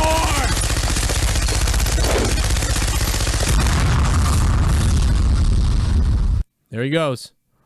We destroyed CM Punk. Sometimes you got to go and destroy CM Punk. I put those videos are all up on the Joe Cronin Show channel. 6 people didn't like that one. 6 CM What's happening with Punk CM fans. Punk? I've had enough. What, Leo? I don't. What? It started with a shirt. The whole CM Punk thing with Hideo Itami. What happened? I don't get it. Because you saw it, I don't know what happened. Alright, CM Punk said to Hideo Itami, he said, at Hideo Itami, yo, 20% off my stuff at Pro Wrestling Tees, buy Fujinami a shirt. He's a fan. And then Hideo Itami wrote at CM Punk, oh, interesting, but tomorrow is going to be a big day for me, so I, quote-unquote, go to sleep tonight. See you later. Good night. Oh, so that's not really anything. I thought maybe they, like... Because CM Punk took his moves. Yeah. To go to sleep. Yeah. I think is what he's referencing. That's funny. I mean, I guess I don't... I thought it was more... But, by the way, CM Punk tweets about ProWrestlingTees.com. That's where CM Punk has his T-shirts. ProWrestlingTees.com. Oh, God. And that is... Why don't you hop on Skype? You want me to? Go ahead. So, ProWrestlingTees.com is where CM Punk has his merchandise. That's where you can buy his merchandise. Well, guess what? That's where you can buy the Joe Cronin Show merchandise. You can buy all the Joe Cronin Show t-shirts on ProWrestlingTees.com, the same place that Mick Foley has his product, the same place that CM Punk has his stuff, Stone Cold Steve Austin, and more. Joe Cronin Show is on ProWrestlingTees.com. And I want to thank Maria for doing the interview with us this year, DDP and Roddy Piper, everybody who supported the show and tweeted and called and done interviews with us over the past 2 years. It's been great, and it's been a lot of fun, and I really appreciate everything that everyone's been doing. WrestleMania 31, WrestleMania play button. I mean, it seems like, I understand that at a certain point, it gets ridiculous to keep on counting up with numbers, and you get to like WrestleMania 700 or something. It seems crazy, and, they want to get rid of the number thing. I get that. But it's still a little weird to me that they're going to just go with logos on WrestleMania now. And it almost seems like an NFL type of thing. Because we had the Levi's Stadium. We got the Dallas Stars next year. It's a star. I mean, they've done star in Texas before. I just am a little bit baffled that it's going to continue. How long is it going to continue being a symbol and not being, a number? Are they ever going to say WrestleMania 31? Are they ever going to say WrestleMania 32? Or are they just going to simply be like, well, no, it's logos. It's a star symbol. It's a Levi's symbol. It's a this symbol. It's a that symbol. I mean, I'm a little bit... I would be a little bit worried if it continued to be that way. I just don't like it. I mean, I understand that, you got to change things, and there's a reason behind this marketing and everything. I just, I don't deal with chains too well. 323, what's up?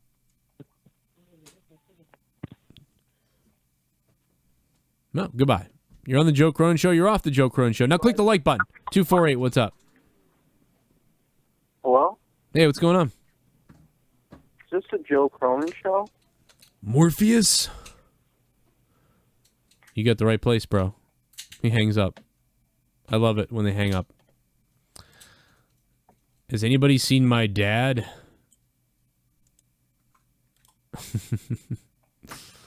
Oh, man. Has anybody seen my dad? It's the Joe Cronin Show. What? Do you need anything from the kitchen? No, I'm okay. You should wake up and drive the boy to school. There it is. Pro Wrestling Tees, Joe Cronin Show. T-shirts available now. Go get them. And listen, you remember the epic promo that I used to have? Like when it was crazy? It was insane. I'm never going to play that again. It was way too freaking long. It was like insanely long. That's what she said. 704, what's up? Man, your phone or your mic sounded insane. Out of control. Go to JoeCroninShow.com if you haven't had enough of the YouTube channel, youtube.com/JoeCroninShow. Make sure you go over to JoeCroninShow.com and check out the bonus features on the website, and of course YuckyGamer.com if you do want to purchase the Pokemon cards. 302, you want to try again? What's up? Hey, what's up, man? I'm trying again. I'm actually wondering why are comments disabled on your YouTube channel? They shouldn't be. I'm looking at a ton of comments. I looked at it and it was disabled. I don't know. It's not saying it now. Every once in a while, though, if it gets flooded with comments, it will kind of like shut off. It like freaks out. Okay. All right. Thank you. Oh, okay. That was it about the comments? 901, I'll put you on. You call back, bro. But yeah, every once in a while the comments get flooded. But you know, I don't think there was I don't think there's anything wrong with it. 480, what's up? Hey, what's up, Joe? How you doing? Good. Had to call you in. Been listening to you since last year's WrestleMania, so listened to you for a whole year now. Nice, man. Thank you. Yeah, been a huge fan. What'd you think of? Huh? What'd you think of Mania? It was all right. I started watching it late. I started at the Divas match, so I'm watching it like from the beginning now. Right. But I mean, the main event was good. I really like how Roman was getting his ass kicked, because I'm not a fan of his. But after he got kicked out of that 4-5, like, don't tell me he's gonna win. Come on, don't do this. But you know, it's cool seeing Seth cash in. I felt the same way. I was a little bit worried. About it. Yeah, because he was all, doing the whole smiling thing. I was like, but he's gonna like try to like make him like look like he's a badass and try to, turn the fans onto him. But I'm glad he didn't win. I was so happy. I actually cheered when Seth won. I kind of marked out a little bit. It was great. I marked out a little bit during DX and NWO as well. But speaking of marking out, it's time for the Black Mamba. What's up? What's up, Joe? I liked WrestleMania. I think it was pretty good, especially because of the end. But I think it would have been better. I wanted to see the Phoenix Flash at the end. That'd have been cool. I wanted to see that. I think that would have made it better. I wanted to see that. Then the ladder match, when Daniel Bryan won it, he didn't even look happy. He looked like, what the fuck? This is horrible. Like he didn't look that happy. You look at his face after the headbutting, he just looked mad. Not mad, but yeah, I liked it. It was like they were real. It was great. Hey, John Guy says, I haven't gotten laid since Lesnar debuted. It's too bad I got 2 kids, man. So nice try. I got 2 kids with Leah, and then I also fucked your mom in the mouth until she died. How about that? You pathetic pile of fuck. So one question did before? So was it set up for Reigns to actually hit Lesnar? Or do you think it was just between them? Well, wait a minute. For who was set up between who and the Reigns? I missed that first part. Like was it planned for did Brock tell Reigns to actually hit him? Because he was bleeding from his lip and his cheek and everywhere. Brock is known for taking some shots and wanting to get waffled, and he was delivering. I like that. Yeah, I mean, every once in a while he's like, "I'm going to take a shot." What's weird is okay, so a lot of the wrestlers now are soft and flimsy. It's really weird, but Triple H, Bret the Hitman Hart and Shawn Michaels could really sell like they were being punched and make it look really stiff, but they're not actually hurting each other. But most of the wrestling now is all flimsy and weird, not like that at all. But then when Lesnar's in there, sometimes stuff actually looks good and it's real. So it's that's weird how they can't get to that middle ground of HBK and Bret Hart, where everyone else is below that, and then sometimes they rise above it and get a little more extreme in a way with what Lesnar does. So it's really weird, but they're not hitting that middle, that spot like wrestling in the 90s and in the 80s of those stiff punches that look great that aren't real. But I don't know, no one's doing that now. It's weird. I don't know. Yeah, well, I liked it overall, and I just want to say, I'm watching your sub count go, because last year it went up like crazy, so I'm just watching that while I'm watching the show. That's cool. Yeah, the subscribers are great. We're getting so many subs tonight. Thank you guys and all the new people. Every time we go live, we get a bunch of subs, and we usher in a new group of people, so it's great to do that. And we take phone calls every Monday Night Raw. After every single Raw, after every single pay-per-view, we go live here on the Joe Cronin Show. Black Mamba has been calling for years. And thanks, I never called it WrestleMania. This was hard to get in right now. I was like, Jesus Christ. It is hard because those damn Skype, they just keep popping up, and I got to do everything myself. So it's like, oh, I do have you labeled as Black Mamba, so I do, I can see you eventually. All right, thanks for taking my call, Joe. I'll let you get back to everybody else. All right, man, have fun. Thanks, Mamba. Long-time listener, long-time caller, Black Mamba. This is, for those who don't know, I am 31 years old in June. This will be my 31st. This was my 31st WrestleMania, and I thoroughly enjoyed it. And I'm glad to have been able to enjoy it with all you guys and take your calls, and we're going to continue to do that throughout the night. We're going on fire, bro. This thing ain't over. Because the Dead on Dave wasn't here tonight, because I don't know if I fired him, but we sort of had a falling out, and I'll get into that in a minute because I've had a lot of questions about it. And, but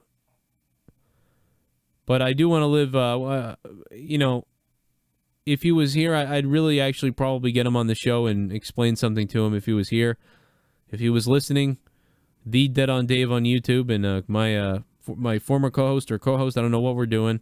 I was just upset earlier about some stuff, and I'm a little paranoid about everything in the situation with my channel and everybody else, and it's a very complicated thing. But here's a moment in time when, as I take a break here to get a sip of Coke, before I get back to your calls about WrestleMania, we talk about where we're going to go from here as far as WWE goes. I want to play a time when Dave thought he heard music in his head. Actually, he did a little stint in the CFL prior to that. CFLing. What? Oh, and you also pissed off Dave Rose too, which is kind of funny. No, but there was I don't know if you guys recently saw, but there was a picture of him that was taken in. There's a newspaper here which is called the Sun, and I'm not having a stroke, right? Everyone else can hear that music. That's the only Sun you got. Well, they've got the Sunshine Girl and the Sunshine Boy. And the Sunshine Boy was The Rock at one point.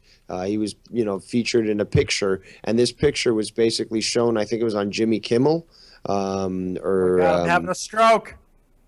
What? Can anyone else hear that music, or is it just me? No, that's just you. We don't even know what you're talking about. Seriously? No one else can hear that music? Because I think I'm having a stroke. No, yeah, we can't. We're not hearing music. You got Jerry Garcia in you right now because it's really loud. Wow, man, no. You're fucked up. Shit. Call 911. Shit, dude, you better call. Anyways, just to wrap up. I don't know how to turn it off. They made a character. Well, the I don't even host have a fucking made screen open. Shut up, Dave. No, I'm serious. I hear fucking loud music and I can't turn it off. It's one of your browser windows, probably. No, it's not. I got nothing open. Dude, you sound like a maniac. You're right having now. a stroke. Yeah, and how please come we call can't hear it? whatever number that I'm you fucking need. dead serious. I'm hearing really loud music and I can't turn it off. And now I have a knife in my hand.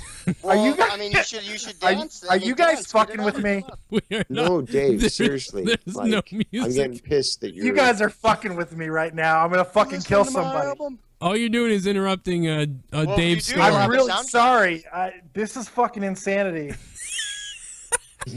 I'm gonna hang up and call back in because, dude, this is fucked up. I hope you're recording that, dude. Dude, I have nothing open. All right, I gotta call back. Leave, come back or something. I'm gonna call back. If you come back.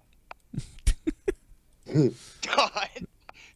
Hope he's not having a stroke. Are you guys hearing that? I hear something. Something's happening. The voices are telling me to do things. Am I the only one with a knife in my hand? Okay, I got it. It was me. Holy shit. Do I have a knife in my hand? Can anyone else see me? It was Can anyone my else? utor- Wait a minute. Can anyone smell Did my anyone else breath? see that guy outside with the gun? Smell my breath! Smell my breath! I think it smells like onions! Don't miss Monetize This live every Wednesday night at 11:30 p.m. Eastern Time. Be here with us for 2 hours of after-hour talk right here on youtube.com/. All right, so there you go. Okay, Leah. All right, so Leah is here. 508, what's up? Yo, Joe Cronin, I've been a fan of your show for a while now. I would like to talk about how after WrestleMania, when Seth Rollins cashed in the Money in the Bank, how horrible was that storyline right there? Why wouldn't they just wait until after Roman Reigns pinned or Brock Lesnar won the match? It's like, I don't think it was a waste. I know why. It's because it was a way of getting out. I think they got panicked because they realized they didn't want Lesnar to lose, because if Lesnar loses, he puts over someone, but then that person loses, so it nullifies Lesnar putting over someone. If Reigns loses, then he just loses, and that's no good either. So both things, the way to get out of it was, for Reigns to lose in a screw job style fashion, and then Lesnar never ended up putting over anybody and still is unbeaten in his state, really. True. So, I mean, that's why they went with it, because they were backed up into a corner, and they got out of it. That's the answer. They got out of it because I was going hardcore that Lesnar's going to put over someone at WrestleMania. Oh, I guess it's going to be Reigns. But WWE clearly saw that Reigns wasn't the guy right now, and stuff wasn't working out. So how do you get out of it? They use the Money in the Bank to get out of it. Yeah. And plus also with Sting, I still am so furious over Sting losing. I can't believe he it. lost. Like, he broke the sledgehammer in half. Right? Why That was didn't cool. they just kick it out of the ring? I don't know. Why did they? Because I was anticipating that Stephanie would come out, and then somebody from Sting's side would come out and be an equalizer, and it would be like Sting winning with a Stinger Splash. Why didn't the NWO jump in the ring? I mean, like, I don't know. Like, why did, he gets hit with the sledgehammer, they just watch. I liked that match, and I liked everything up until the fact that Sting loses. That makes no damn sense to me, other than that they really just shit on him, it seemed like. And here we go. Sting gets buried. The reason why he maybe didn't want to show up in the first place. What do you know? WWE buries another WCW guy. I mean... And also, Sting was actually reluctant to actually sign a contract, and now that he signed a contract, they're, like, burying him. It's like, what's the point of him being signed? You really have to wonder. You really have to wonder with, what went on in that thing. It really was bizarre. And what are you, in Massachusetts? I like the 508 number. From Massachusetts, actually. I've actually been a fan of your show since, I think, about Elimination Chamber last year. Oh, cool. That's awesome. Yeah, you see that 508 number, bam. I get all pumped up. What would you give WrestleMania on a scale of 1 to 10? I'd give it a 7 with everything because of how it was a live audience being there in open arena. And with the 2 matches that were horrible, with everything else being golden, I'd give it a 7. I like that. That's where I'm at. I'm at with a 7. Thanks for the call, man. Call anytime. Vision, old school caller. Vision, I want to get you on here, man. You call back. We'll put you on. I want to hear what you have to say about WrestleMania 31. And 601, you wait around too. We'll get you on. Leah, say something so I can figure your mic out. Hi. Come. Hello? I'm watching a video. Okay. While you're talking, so I'm not really paying attention. Oh, good. Vision, what's going on, man? Hey, Joe. How have you been, man? I'm doing all right. How's it going? It's going well. It's good to talk to you. I'm glad you took my call. I've been calling in. It's been a while since I've called in, but I've been trying all night on a cell phone. I guess you didn't recognize the number, so I called on Skype. But it's good to hear from you. It's been a while. Yeah, good to hear from you. And there's so many calls flying up that it's hard to get a hold of everything. But once I saw Vision, I was like, I'm gonna make sure we get Vision on. Oh, thanks. I appreciate it, man. I thought tonight was pretty good. I've got it narrowed down, I think, too, and I want to hear your opinion on this. I think it was good for what it was, but I think part of the reason we feel like we do I mean, the matches were good and the results were good, and so the card was booked well. But I think it was a lack of depth in the storytelling that kind of just ruined it for us tonight. You know, it's like it was almost like a show that didn't have any kind of build. It was like a good card, Yeah. but there was no substance. You know what I mean? Yeah. And I think that's where our feeling comes from. Like, it's kind of not a letdown because it's a good show, but it's like, okay, now we can get back to the storytelling after it's over. It's like almost this was like a Raw tonight, you know? Yeah. And the following is going to be the build up to, you know, what would be WrestleMania, although that was tonight. So I think that's probably why we kind of feel the way we do. Is that right? Am I kind of on something? It's like they set up the launching pad for Raw now, but at the same time, it's like, yeah, I just don't. I feel the same way. It was bizarre.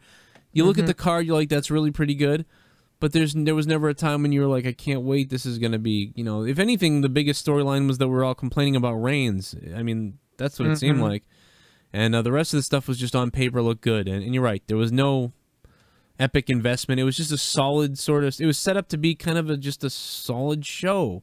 It was. Wasn't unbelievable. Didn't blow anything away, and we're done. And now on to, man, we got to wait another year. And yeah, I kind of hate that. Although you know what I think it was too. It's like almost this was like a, and of course Vince is in charge of everything. It's almost like he kind of was using this year just to get by. And until next year. It's like I saw an interview with him and he was more excited about WrestleMania 32 in Dallas than he didn't even mention this one. You know, it's like maybe he just kind of stepped over this and didn't put 100% of his effort into it, you know. And that's what it felt like with the storytelling. You know, it was a good card, got us through. Now we're on to building for 32, which seems like he was more excited about. Which is understandable. What are they trying to get over 100,000 people, right? yeah, I mean, they're already mentioning it. They're really pumping it up tonight. I thought that was a little strange that here we are at WrestleMania this year, but we're just talking about WrestleMania next year over and over again. Yeah. And yeah, I hope it's a good one next year. I think that'll be better storytelling. Talking about booking a bunch of legends, so that'll be good. I'm interested to see what happens with Stone Cold. That was a good story you told on. I didn't read the wrestling site, so that was good. I'm glad you said that. Kind of want to see what's going on with Steve and them. But hey, you hadn't talked about the Dean Ambrose spot tonight when he took that ladder shot. You know, over the rope. I talked about it a little bit earlier. Oh, okay. But no, yeah, it was a great spot, but that was the only thing we saw from him. After that, it was like they were just taking him out to take him out or something. Yeah, man, I thought that was a rough hit, though. He kind of fell on his neck. I thought it looked good. And anyways, thought that was good. Did you catch the Brock Pyro botch tonight? I did not catch that. What was that about? Threw his arms down, fireworks totally delayed by 10 seconds, just about. Oh, yeah, he was God. walking down the ramp when the fireworks went off. It was a disaster. Oh God, there was a lot of stage disasters kind of tonight. Mm-hmm. I mean, that guy walking out during the Undertaker's thing was really goofy.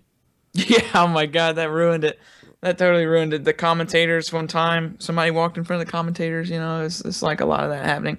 But Stephanie was good tonight. Wanted to hear what you thought about her. We got the good. She was great on the mic. I loved watching Stephanie tonight. I Felt love like watching her. she had something to her. Sometimes it's a lack of ferociousness from her, and it was really good tonight. I enjoyed that. Yeah, sometimes she kind of goes into like autopilot mode with stuff, and that's not never so good. But when she goes off, it's unbelievable what she does. She cuts like some of the best promos right next to Paul Heyman. So it's it was great. Get the hell out of my ring, she said a couple times. Man, it was perfect. Sounded like Vincent. It was great. We didn't have a table spot, man. What was that? I can't believe they didn't get an announcer table or something like that. Unbelievable. That's a great point. Yeah, no freaking tables were broken tonight. Not one. And I thought something else was interesting. Brie Bella getting thrown into the steps. When have we seen a diva take a stair shot like that ever? Yeah, she did a good job of that. She's been that's the third time I've seen Brie. For some reason, like I don't like her in the ring. She kind of botches stuff. But that's the third time I've seen her. Like one time she got knocked out of the ring and off the apron into the post, and it looked awesome. And then one other time she got knocked off the ring into the table, and that she actually looked good in both those instances. And then tonight with the stairs shot, she looked pretty good. So yeah, something about she can take a Shawn Michaels sometimes into something, and that's about it. Yeah, it was good. And the main event, I'll get off and let you take more calls, but I was glad they booked the main event at least the way they did. I mean, for as good as Roman versus Brock, I wanted to see a tough fight, and it really looked like some of these hard shots, man, back and forth. Roman took some shots, Brock took some shots. Brock was swelling on his right side, you know. Right. And it was great. It was like watching UFC a little bit at some points. They got some good knees in, some good punches, one really hard clothesline. And I enjoyed watching that. Two heavyweights in there. It was really cool. Got me kind of pumped up, and I'm glad Seth came out. That saved it. That's the best thing for it. You know what? And I want to hear your opinion on this before I get off. Yeah. I kind of felt bad for Roman Reigns, you know, because for the last, you know, month or 2 or 3, he's taken so much shit from people. You know, everybody expecting him to win, and you know, he's getting booed, and it's all fine because the crowd's into him, and you know, he's kind of turning into a good show for people. But I felt bad for him because the whole week he's in PR, the whole time he's getting on camera and all these things, and the whole time he knows that he's gonna lose, and it's gonna be Seth Rollins' show. So I kind of hated it for him because everybody's whole family is there, you know, and everything. But it's a good spotlight for him, which is good. He didn't need to win. Right. But I kind of hate it for him because, you know, that's important to those guys. You know, coming up, they finally make it to the main event. You know, and you're the guy. He's on the tap out, you know, promos now, the commercials, tap out commercials and everything. You know. Right. So I kind of hated him losing after all this. You know, he's not the one in the spotlight, which, you know, I kind of wish he. But now they'll probably get into a Roman Seth show, and he'll get his chance to shine, which is good. I'm hoping they book Brock more of a face now against the Authority. Yeah. I think that would be really cool. Get he and Triple H fighting, you know, getting them into a feud. That would be great. I'd love to see that. Yeah, if they have yeah, time. and get Seth away from the Authority. Start booking Seth stronger, and get he and Roman into a nice feud. I would really enjoy seeing that. Book up the story from the past about the Shield, and that could be a good feud. But he needs to be on his own. I want him to be stronger. I hated since he was in the Triple Threat where he shined. Did he not? I love Seth in that Triple Threat with Cena and Brock. Yeah. I wish they had kept him as strong as he looked in that match. They made him weak after that, which I hated. There was also a moment where you really wanted to see Seth take on Brock Lesnar. Oh my God! The whole time I thought replace him with, you know, replace Cena with Seth and let him go one-on-one. Man, he stole that Triple Threat. I loved it. The ending was incredible, and I was on fire. I wanted him to get into that feud, and then they took him out and put him with Randy, and it totally killed all the steam he had. So I'm glad he got the belt. That's good. I think he's a superstar. I think he's really good, and he'll shine now, which is good. But I hope they get him away from this Authority and start booking him a little bit stronger. So that'd be good. But anyways, I think that's it, man. Yeah, it was great. I mean, what do you think about Dean, though? You think he's getting lost in the shuffle now? I kind of hate it, but you know, I feel like it's. We'll get there with him, you know. We will, but I feel like I don't like his brawl style. You know, I wish if he could tighten up and be a little bit more technical. Not that I'm a fan of technical wrestling. He's just totally out of control. They need to book him with a little bit more character, and at least get him on some kind of consistent personality, you know, streak. You know what I mean? He's so inconsistent. You know, you don't know if he's crazy. You don't know if he's a Stone Cold style. You don't know what he is. Every week he changes. Well, they booked him. They've weekly booked him the last. I mean, they've let him lose a bunch. I don't know. I think it's their fault, not his.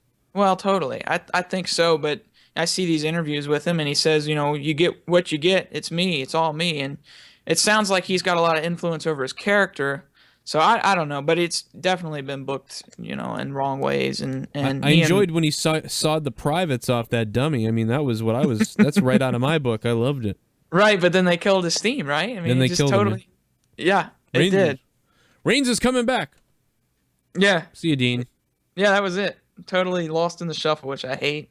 I think if they could get him into a feud with somebody, or at least get him in there with. See, I wish they had kept him in kind of a Shield feud with something from that, you know, or even go back to the Stone Cold type storyline and put him in there with the Authority in some way, you know, because of that character that he has, you know, that anti-Authority character would be great. But I don't know. I hope they bring him back, and I think it'd be good.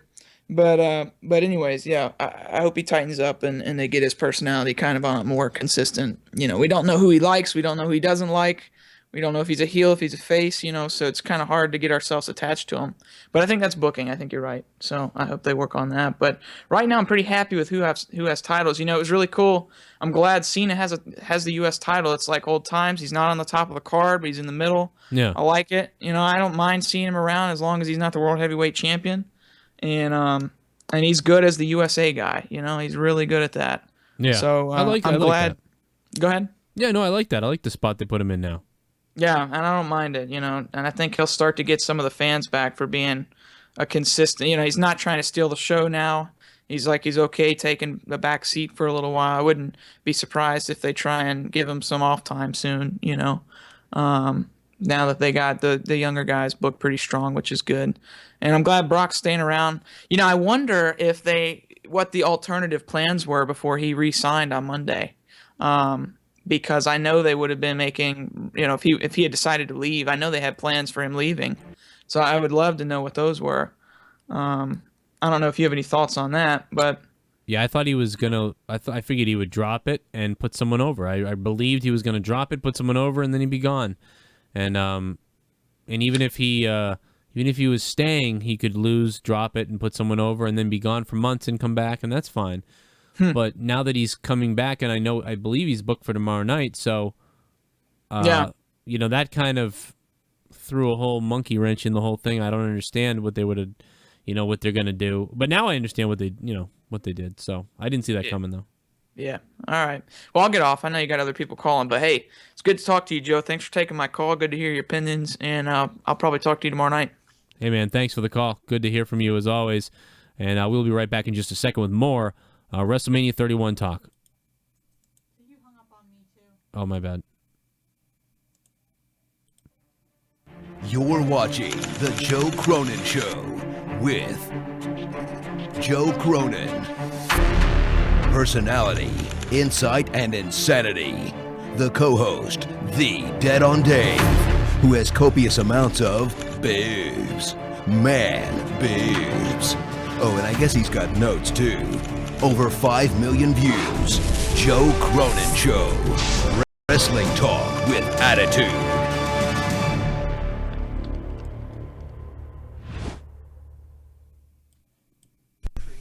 Are we on? What is it, Celtic? I don't know, man. Sheamus is just a cool guy. Like I saw Sheamus outside of the arena one time, and he signed everybody's stuff. He was really nice. I think Sheamus is really gonna go to WrestleMania to face Cena. He might face him. That could happen. Yeah, but we know what's gonna happen if that takes place. You know, Cena is gonna he's gonna beat Sheamus. Well, Why would he have I think that? Sheamus is stronger than Cena. What? I think he's stronger than Cena, to be honest. No, Dan, what are you talking about? You don't think that Sheamus is really stronger than John Cena? Well, wait, why wouldn't I told you this? Why would I? You don't think that Sheamus can't? Sheamus is huge. I know, like he can lift. He's Celtic. He's Irish. He's tough. I don't even know what I'm hearing. You don't think that Sheamus can beat Cena if he wins the Royal Rumble? That Sheamus can't beat John Cena? Wait, now we're talking about him beating Cena. Yes. No. Dan, have you lost your mind? How can you not understand how Sheamus couldn't beat John Cena? Sheamus has been WWE champion before. John Cena's been champion 15 times. He's been champion. Times, Dan. But he's been champion. I think that Sheamus is going to beat John Cena. No. At WrestleMania. What? No. I'm telling you. What's wrong with you? What are you doing? What are you doing? Dan. Oh my God! Oh my God! What are you doing? We're on right now. We're taping.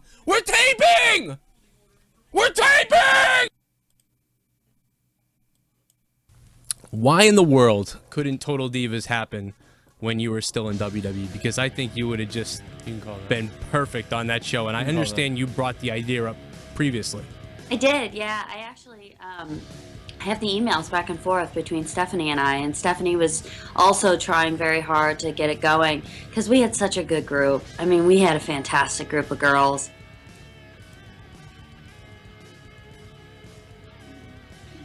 In Japan, they're the #1 wrestling company. Right. So for me, it was like being back at WWE, you know, Yeah. with the big fanfare. And then we went over and we did the tag tournament, which was fantastic. It was 19 days. We did, I think it was 16 shows while we were there. Right. So it was a lot of shows, but it was so much fun. And I can't wait to go back. And what they're doing with Paige and with the girls division. So I kind of watch every now and again. Yeah. As my friends are going. I find the crowd very interesting because they definitely have their own heart and soul right now. They think that they're a part of the show. And, you know, in essence... we are part of... Huh? They are a part of the show, aren't they? They are a part of the show, and they, in essence, have always been a part of the show. Right. It's just right now they are taking a completely different opinion as to what the guys are trying to direct. Right. And what WWE is trying to direct. And you've seen that in the past, especially with the Philadelphia crowds with John Cena. What's up, all you stars and studs? I am former WWE Diva and current First Lady of Ring of Honor, and you are watching The Joe Cronin Show. The entire 50-minute interview with former WWE Diva Maria and current First Lady of ROH coming to JoeCronshow.com soon. Actually, it's already up there if you know. It's already up there. We're going to get back to the wrestling talk in just a second. Leah, is there anything you want to say? Yeah, did you talk about, oh, I can hear myself. Hold on. Okay. Did you talk about what the hell was on Triple H's leg? Oh, you mean like the big bruise that Triple H had? Yeah. No, nobody, somebody brought it up real quick, but I don't know, he had a giant bruise. I mean, I thought it was probably from training. Did we figure out if it was there beforehand? I haven't figured it out. I'd have to go back and watch it, but I think it was from training. Like, I mean, because when you haven't wrestled in a while and you start training, it's you're very susceptible to, like, you know, bruises and stuff like that. So is there like some move or something that like could explain that? Going off the ropes with your hip. Just going off the ropes, yeah. That's exactly where I got bruised when I would go to wrestling school. The first time I went to wrestling school, I was bruised in the same place. It was just a crazy looking bruise. It's from your leaning your top thigh on the second rope when you lean on the ropes, and I believe that's what it's from, but I don't know, because he did look horrific, so maybe it's something else. I meant to get 248 on, but I fucked up. What else did you think? You were mad about Dean Ambrose. Me? Yeah. No, the invisible person here. I don't know who you're talking. I don't know if you're talking to everybody in general. No, I mean, like, at the end, everybody was getting in, and he wasn't, so I figured he was hurt, and I saw the towel thing. And, because we had to switch from stupid fucking Xbox to, the actual pay-per-view on TV, because Xbox just sucks at everything that they do. I don't know, I missed, like, all the entrances, including his, which I'm sure it's like every other entrance that he does, but still. That annoyed me.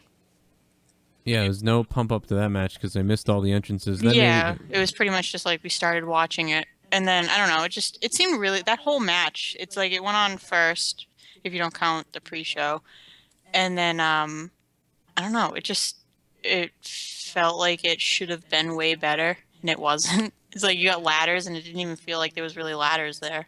It didn't feel like a ladder match. It didn't really feel that good of a match. It was really weird for what they should have done. I'm very surprised that we didn't get more out of that match. I'm kind of disappointed. I was happy with Seth Rollins. Someone's birthday, happy birthday, Alex, is going on in the chat. I don't know who Alex is. We had 704. What's up? Hey, I just wanted to ask one simple question. I love your stream, by the way. Taker winning tonight, I guess it's a good thing that he won, but do you think ever since his streak was ended by Brock Lesnar, like, do you think him winning or losing at WrestleMania really matters anymore? Now that -1 is in that record, now it's like 22-1. It's no longer 22-0 like it could have been. Now it's you know what I mean, right? Yeah, it's definitely he's definitely lost a lot of the luster. I mean, he got a little bit back. It was cool to see him come back and do that, but it's just not the same. You're right. Yeah. Okay. Well, thanks. That's all I wanted to ask. Bye. Yeah, no, I agree with you. It's not the same. It's kind of weird. I'm okay with it though, and I do like him, and I'm glad he won. And no one still will beat his record. You know, you can just keep bringing up his record, but then all you can think about is how Lesnar was the 1 in 21-1, and now 22-1. So I think it did some damage, but you know, it's I don't know. If he had been wrestling like Brock Lesnar to get pay, I think to get real payback, he would have had to take on Brock Lesnar. To get everyone really fired up about getting payback. I think that's what would have had to have happened. And we didn't get that, obviously, because we couldn't, because the whole point of him, you know, beating the dude was for what we got tonight. So it happens. 248, what's going on? You're on the Joe Cronin Show. Hello? Goodbye. That's I made that noise because he like faded out right as I said, "Hey, you're on the show," and he faded out. I'm getting a little 954 is calling like crazy. Let's put him on 954. What's up? Hey, it's me again, dude. I actually wanted to ask you something before we got cut off. Yeah. About, the John Cena suck chants in the beginning of it, in his entrance. I mentioned that already. You called back to ask a question I already answered. John Cena sucks. I don't know. People don't like John Cena. I don't know what you want. You know, I don't know. People don't like him. He gets totally sucks. People are sick of him. People are still sick of him. People are not sick of reminding you that they're sick of him. There are so many things to bring up as far as that goes. Guys, I'm going to be back in a minute. I got some news on what's going on Raw tomorrow night. I got some news about some stuff that went down after WrestleMania and some other stuff as well that I want to get to. But for while I do that, enjoy this time of prank caller called the show. Hey, guys, I would like to apologize for last night for anybody. 203, what's up? Joe, I am absolutely livid right now.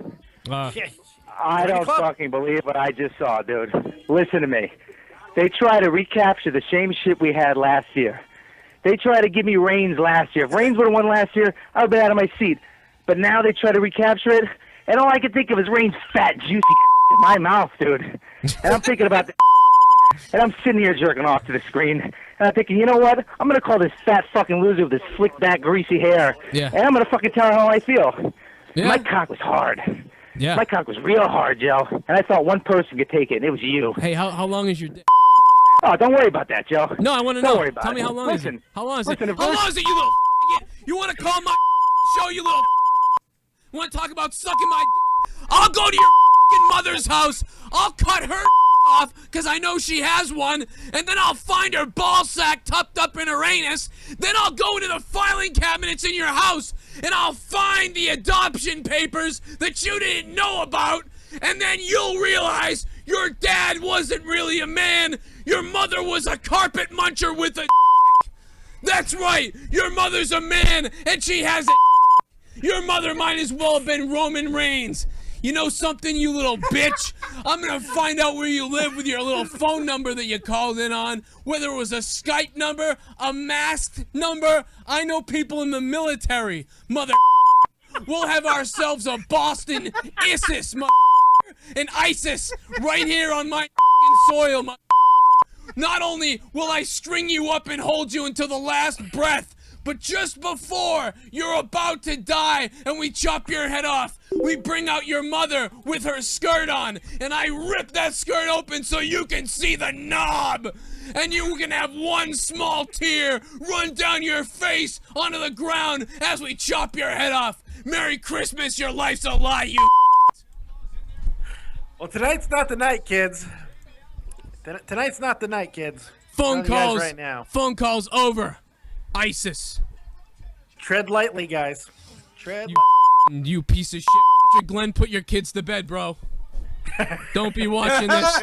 Don't be watching this. I know you're calling. Don't be watching this, because it's going to get insane tonight because I'm not happy. Taylor, dude. yes. So that's what you can picture Vince being like, you're going to be the rooster, the red rooster, the red rocket in my mouth. Ah!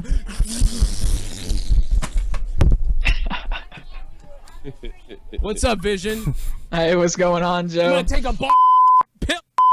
Eat the Can we get a Facebook poll on the WWE app for Joe Cronin to train Roman Reigns and how to cut a promo? How about It it? doesn't matter. Look, it doesn't matter anymore. Hey, you know, tonight Roman Reigns is gonna there's no. They just killed Reigns. It doesn't matter. I'm so pissed off. This is for Dolph Ziggler. This is for Dean Ambrose. And this is for Daniel Bryan. Hey, what are you gonna do for me? Yeah, what about us? We deserve Garbage. Just garbage. WWE. Roman Reigns. Now everybody hates Roman Reigns. Good job screwing that up. And just tie right now. Let's take another call. 917, what's up?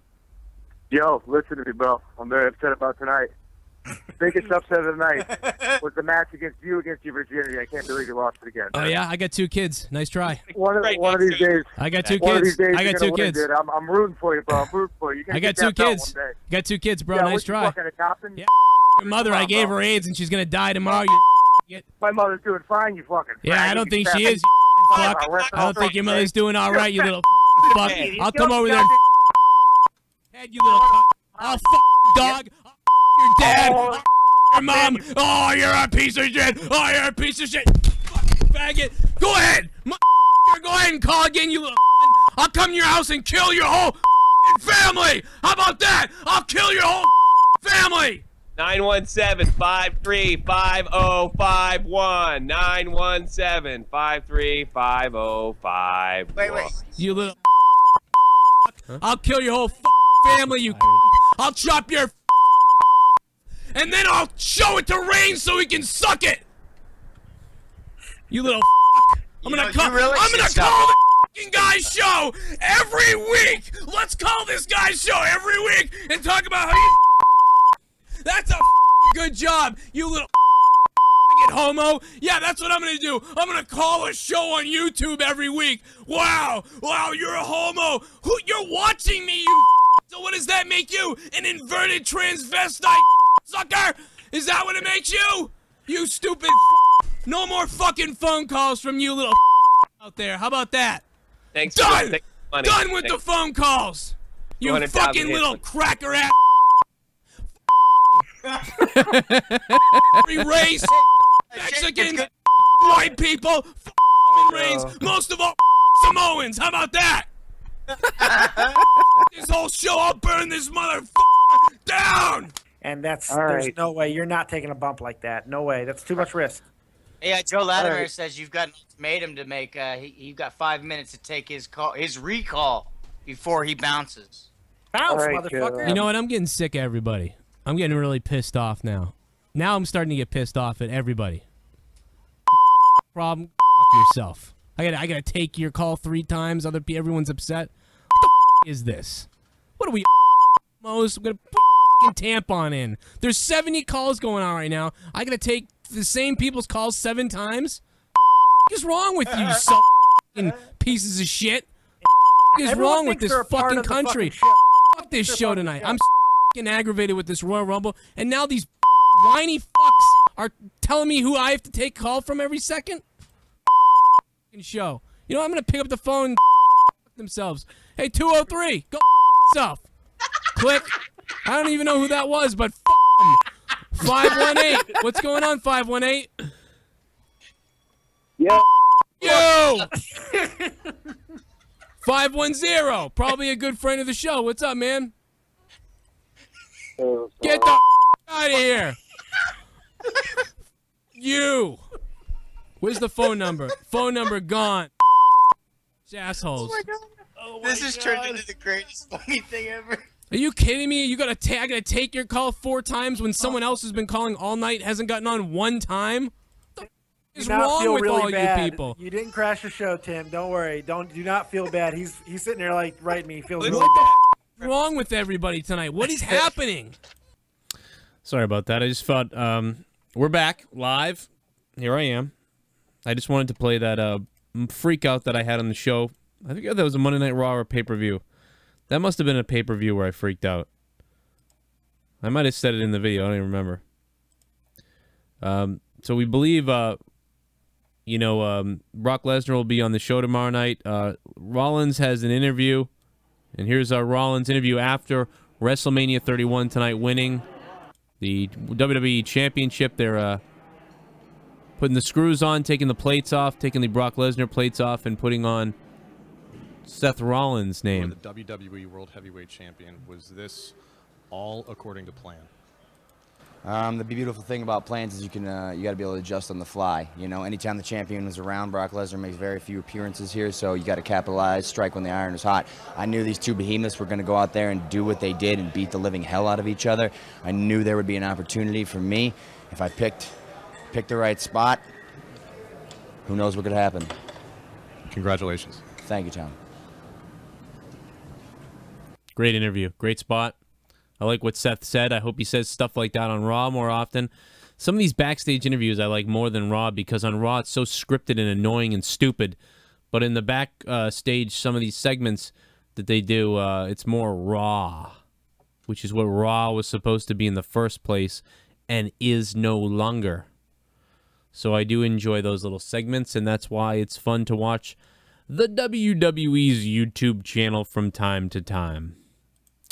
A lot of people asking me about Dave and what happened. The bottom line is this. I started this show by myself, ended up building up to 300 to 500 subs. Got Tosevich to join me, put on a more regular show. We built it up to 5,000 subs last year at WrestleMania. Tosevich went on with me a little bit more. Had a baby, had to leave the show. Chris Tosevich left the show after having the baby. I was friends with Tommy C, and I knew Dave. Dave came on. Dave, I thought, was great on the show. I wanted him to be my new co-host. So I made Dave my new co-host. He didn't have a channel. He didn't have anything. He was at home. He's in pain sometimes, and it was great for him and great for me. And we had real good chemistry, and we did a real good job. Then as the show got bigger and bigger and bigger, and we reached 10,000 subs eventually, we made friends with JD from New York and a bunch of other people and did a bunch of great things and did a bunch of great videos. And but recently, I've just seen lots of people spring up all over the place doing stuff just copying me basically. I used to fight a bear. I used to wrestle a stuffed teddy bear. I thought that was funny. Had these little segments with it. And then some dude decided he was going to do that too. And then he does like millions of those videos every day. And that was kind of annoying to me. It was great at first. And he's actually kind of funny sometimes. But it made me go, well, fuck, I'm not going to do that anymore now that he just does that all the time. And then someone else did the video game stuff. And there's lots of the video game stuff happening now. And I was starting to do it. And now I just feel, fuck that. I don't want to do it. Then I got this guy, that guy starting a show or wants me to shout out this for him or help me with that. And I want to be on the show and all these things. And all these things started happening. And it got annoying. And I didn't even talk to Tommy C as much anymore because Tommy has his show is doing great. Which is great. And Monetize This was a show that we all did. It was not really a wrestling show. It was kind of a late night show that we did.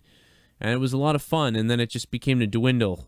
And we began to miss dates and miss times. And, we just had a lot of cancellations from Dave. And the thing that I didn't like about it was that he would... this just happened out of nowhere. I just got angry, and perhaps I regret it. There's a big part of me that kind of... I enjoy what we did tonight, but there's a big part of me that kind of just wishes Dave was here and we did our regular show. But I got aggravated at the fact that that Dave canceled on Monday when he made videos all Sunday. One week he went live and went live when Tommy C's show was live, so he essentially went up against his friend, which was weird. But it was an accident, and he was fucking whatever. Shit happens. But I thought it was a little weird. And then he did a bunch of stuff Sunday and whatever. And then Monday he couldn't come on because he didn't feel good or something happened, which is all right. But then the next day he made a bunch of videos himself. Then he continued to make videos like crazy.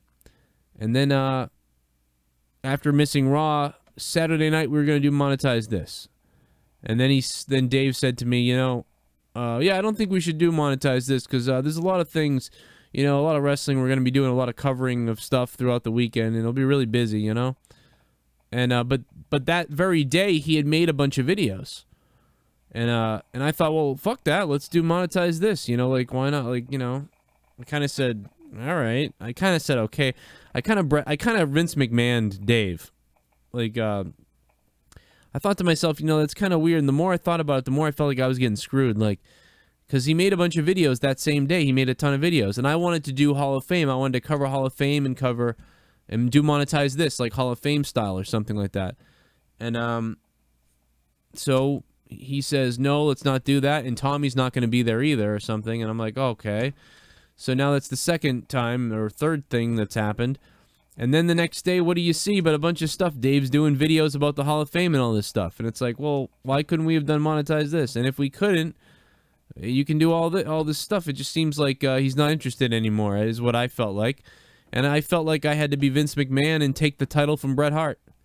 That's kind of how I felt. I felt like, there's only so many times you can be like, well, I just don't understand. Like, you're not going to do the job, I'll do it for you.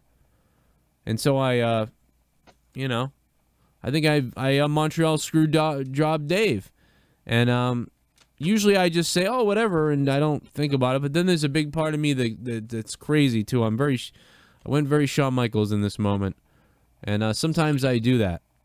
And it's an emotional downfall of mine. As we know, I've broken windows. I really am angry.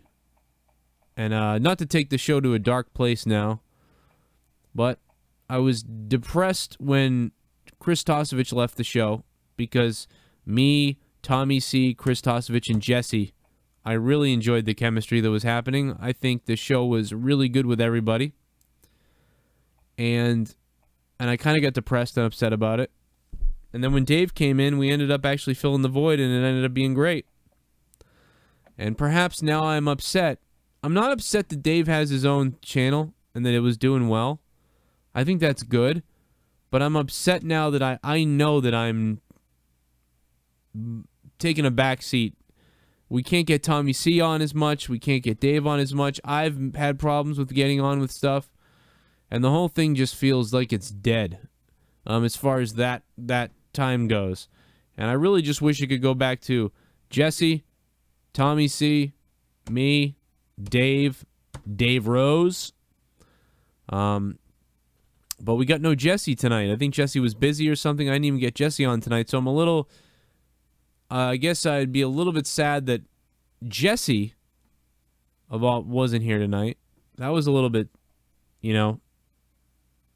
depressing that I didn't hear from Jesse, who been watching the show since the start, really pushing the show to be more and whatever else. But I just like Jesse's personality on the show.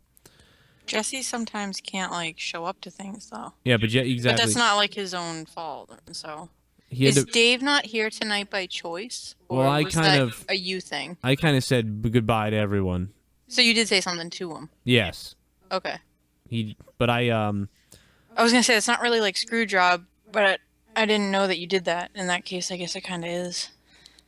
Well, I kind of just said. Because, yeah. I mean, if it would be screw job, because Brett didn't want to give up the title, it'd be like if Dave didn't want to give up the show and you said no and you took it from him, I guess. Yeah, sort of. Yeah, that's kind of what happened. He was confused probably by it. I don't think we ever had a fight or an argument or a question. Did you talk to him? No, I didn't give anybody a chance to question or talk. I just said, fuck this, and got mad. Huh. Because I already see it the way I see it, so it's too late. Well, who was planned to show up tonight? Dave and Jesse? I'm sure they would have been here. Or yeah. where is Dead on Dave? Or I mean, yeah, is that the other one? Canada Dave, whatever. No, it's Dave Rose. Dave Rose. Okay, yeah. Yeah, I didn't hear from Dave Rose tonight. I should know that. I didn't hear from Dave Rose tonight either. I don't know if Dave is listening or if he's drinking or I don't even know. Maybe Dave Rose might have thought that he didn't want to call in because he thought I was mad with everybody. So maybe he just stayed away. I I think it was. I mean, I don't think that I was looking for. I think that I would have rather. I think I could have talked to Dave about it on the air. Believe it or not, if he had called, and we might have figured it out. But And what was the deal with Tommy? Tommy just was sick or something. But I just never hear from him. I guess he tried to call me a million times today. Actually, let me check my voicemail because I think that. I actually haven't even talked to him since the big fight. I haven't talked to him at all. That's pretty funny. I'm not mad at him or anything like that. It's just, I don't regularly talk to him anyway, I think is the reason. And then he hasn't been on any of the shows that I've been on when I've popped in here and there, so. I'm going to try to check my voicemail because Tommy called me a bunch, and he's classic for leaving voicemails. So I'm pretty sure we can get there could be a funny voicemail from Tommy C on here is what I'm getting at. Try to listen to my voicemail because this will probably be funny. I can't wait to watch the main event again. All right, here we go. Let's see. Hey, I never heard from Tommy 2010 tonight either. I can't believe everybody's missing on WrestleMania night. It's really weird. I think I creeped everyone out. Yeah, it was really a weird WrestleMania night because it was just me and all you guys. Look, I don't think I'm going to message you on Skype. I know you're really busy with the big broadcast, but I think we got to have a chat. It's going to be a non-confrontational chat about what happened. I saw your video. I think really what you're talking about, the watering down the product, something me and Dave have been talking about for weeks, and it especially came up when I recorded the wrestling video, the video game video, because I thought it was helping those guys out, and Dave kind of explained to me that it wasn't cool with you, that you weren't real happy with the things that were going on. I know I've been out of communication with you. I know that looks bad, but I think just let's talk about. I understand you're pissed, and you're not 100% wrong by any means, but I think it would be a mistake to move Dave off. Not just from my perspective. If I thought Dave was fucked up, I wouldn't. I'd back you up. But I think this is a mistake because I think you're misconstruing the watering down and the going live part with Rose and Graham and all those other guys. I know this looks really bad when you call because I've been staying away, but I think I got an explanation for that too. It's basically school, and I thought maybe I should lay low because your wife on Reddit, where your girlfriend friended me on Facebook. But even Dave told me that wasn't a big deal. It was more about just makes her upset, which is not a big deal. So please, before we make any moves, have a chat with me and know that it's not going to be a fight. This is not about you're wrong, I'm right. This is really just showing you maybe a broader spectrum of what's going on. And I think it would be better for all of us if we just kept this going. And I even have a plan on how to keep it going, regular meetings and situations like that. So please, let me know on Facebook to call you back on this number, and I'll call you back immediately. We're not going live till that 6 p.m. Eastern Standard Time because there's a bunch of games coming on in an hour. I'll talk to you later. Bye-bye.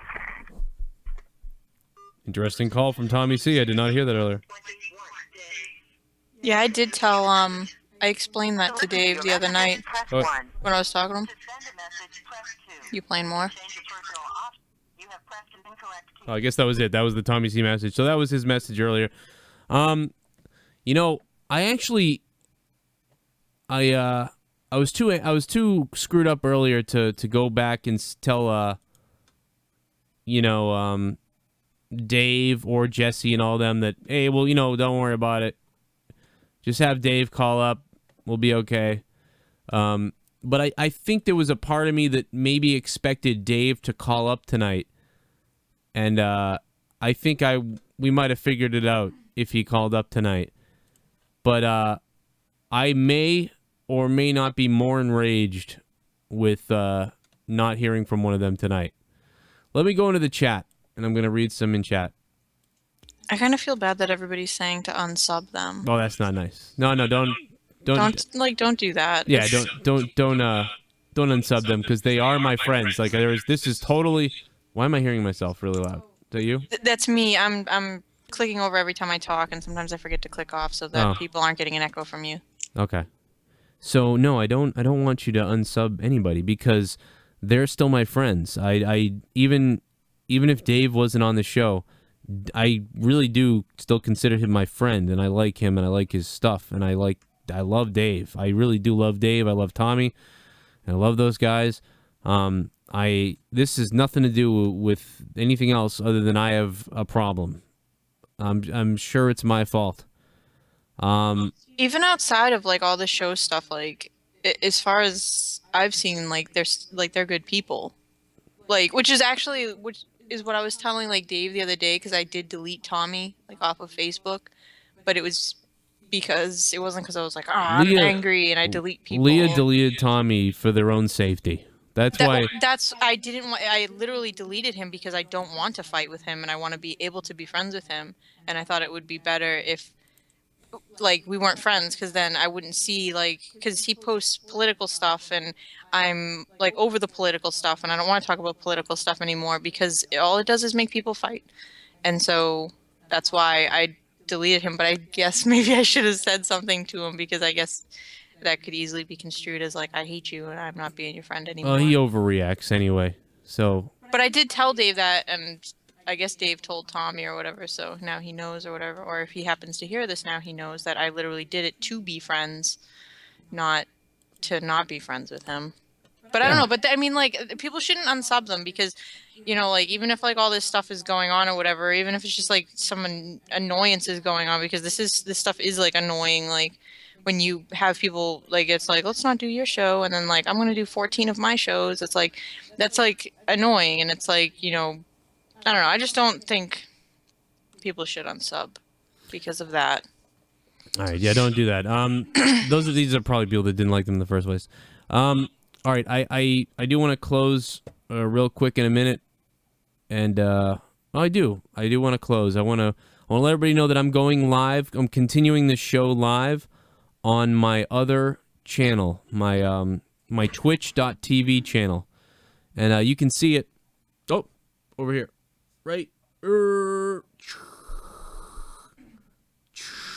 See the last one down there? Spectrum Gaming 617. It's twitch.tv/Spectrum Gaming 617 on Twitch. So I'm going to be doing a bonus overtime show that's going to get a little weird. It's not going to be quite this format. And we'll be live on Twitch right now. We're going live. I'm about to click the button. We're going to go over there. We're going to tear it up on Twitch. So I hope you guys join me for that live on Twitch. And we will continue this show, or I will continue to be on. It's going to be less formal, though. We're going to lose this kind of radio format that I've had. And it's going to be more of me vlogging around and screwing around. And if that's not what I do already. But thank you guys very much for being here for WrestleMania 31. It was a lot of fun tonight. I enjoyed it. I had a great time. I hope you did too. And what an ending, man. I hope you subscribe. If you're new to the channel, welcome. If you guys are old school, welcome. Whenever it was you subscribed to my channel, I appreciate you continuing to watch. And remember to check out my website, yuckygamer.com. Also, joecroninshow.com. Go on there, become a member. Thank you to Michael Park, who made an awesome music video about with me. A music video by Michael Park, which I would like to debut for anybody who hasn't seen it. I'm going to debut that on Twitch right now as we go over there. It is a music video that he made. People put a lot of time into it. I haven't uploaded it on YouTube yet, but I'm going to be uploading it on YouTube, and I'm going to debut it for anybody who hasn't seen it on Twitch right now. So let's, we're going to go over to Twitch now. Click the like button before you go, share this video, subscribe, and I'm going to leave you with this. And WrestleMania 31. Is that Jesse in the chat? I don't know. What's his name? Saying he does, Jesse J, don't think I'm going to be on anymore. Oh, yeah. I don't know. It sounds like it. Well then. What happened? The plot thickens. I want to make sure he's okay. I'm not leaving yet. I know my XSplit is frozen. So that's no good. Jesse, what's wrong, bro? You okay? You let me know.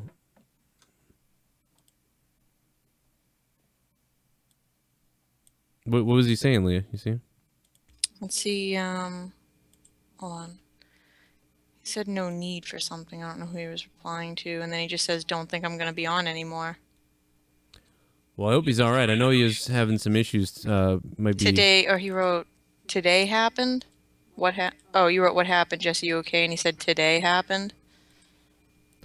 I Be don't know. easier if, like, you just called us, Jesse. Yeah, I don't know. I don't know what he's talking about. I hope he's okay. Because Jesse was crazy behind the show. He did a great job with me on Raw too last week when it was just me and Jesse on Raw last week, and Jesse did a real good job in his spot, and he's really funny in the area that he's in. He never thinks that he never understands how much I like him on the show. I have a lot better time when he's on the show because of his little smart ass comments. He has me cracking up all the time. He really freaking kills me sometimes. So hopefully you're okay, bro. Let me see. Am I able to move XSplit now? Okay, there we go. XSplit's back. There we go. I'm not worried anymore. I was really concerned. Guys, join us right now on twitch.tv/Spectrum Gaming 617, or just go to Twitch and type in Spectrum Gaming 617. We're now broadcasting live there. Thanks for watching. It was WrestleMania 31. It was the Joe Cronin Show, and I thank you for being here. And we'll see you now in overtime on Spectrum Gaming 617. That is Spectrum Gaming 617 on Twitch. Go over and follow me where I do all the video game stuff, and we'll continue to go live into the night on twitch.tv/Spectrum Gaming 617. Shout out to Jesse. Shout out to Rojas, who made this background, this awesome background for Cronin Mania. And all those guys at the MCW, everybody over there who supported the show. And I know they really harassed the crap out of me to do their wrestling thing with them. And I really do wish I was a part of that, to be honest, because it was kind of cool what they did. But I have to be honest, I was just so damn busy that I wasn't able to keep it up. And, you know, I want to take one more call. I'm in a weird mood. I'm gonna take one more call. Let's have a last caller. Last call on the Joe Cronin Show. If you haven't called, go for it. I'll put you on. Going once. Going twice. 339-226-6610. We have a winner. And I picked 302. I think we talked before, but 302. Yeah, hey, what's up, man? What's up, man? Hey, I want Dead on Dave's job. You want Dead on Dave's job? Yeah, I want his job. Well, what I want you to do right now, my friend, in your best chicken voice, tell me you are the master and ruler of the world in a chicken voice. A chicken voice? Yes. What the fuck is a chicken voice? Oh, man. Master and ruler of the world? Hold on, I got this. Just give me a second. What the fuck is a chicken voice? I got this. Just give me a minute there. Wait, what? What is it? Like a chicken? Yeah, a chicken voice. Oh shit. I don't know what the fuck does a chicken sound like. Shit. Like give me something to work with, and then I'll go with it and I'll do it. Is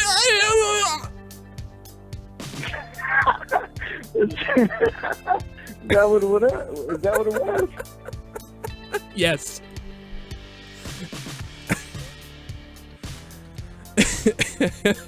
I am a sick bastard. Oh, and Leah has to live with me.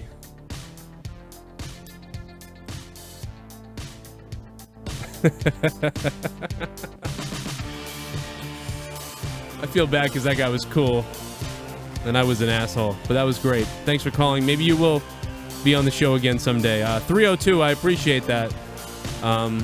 You call up tomorrow night after Raw. We'll get you on. Unreal.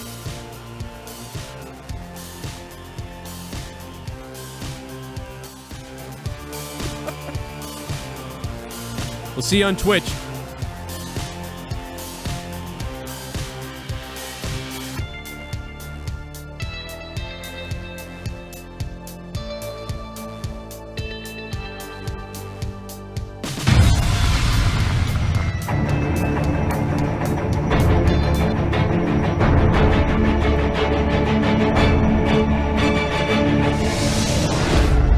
You're watching The Joe Cronin Show.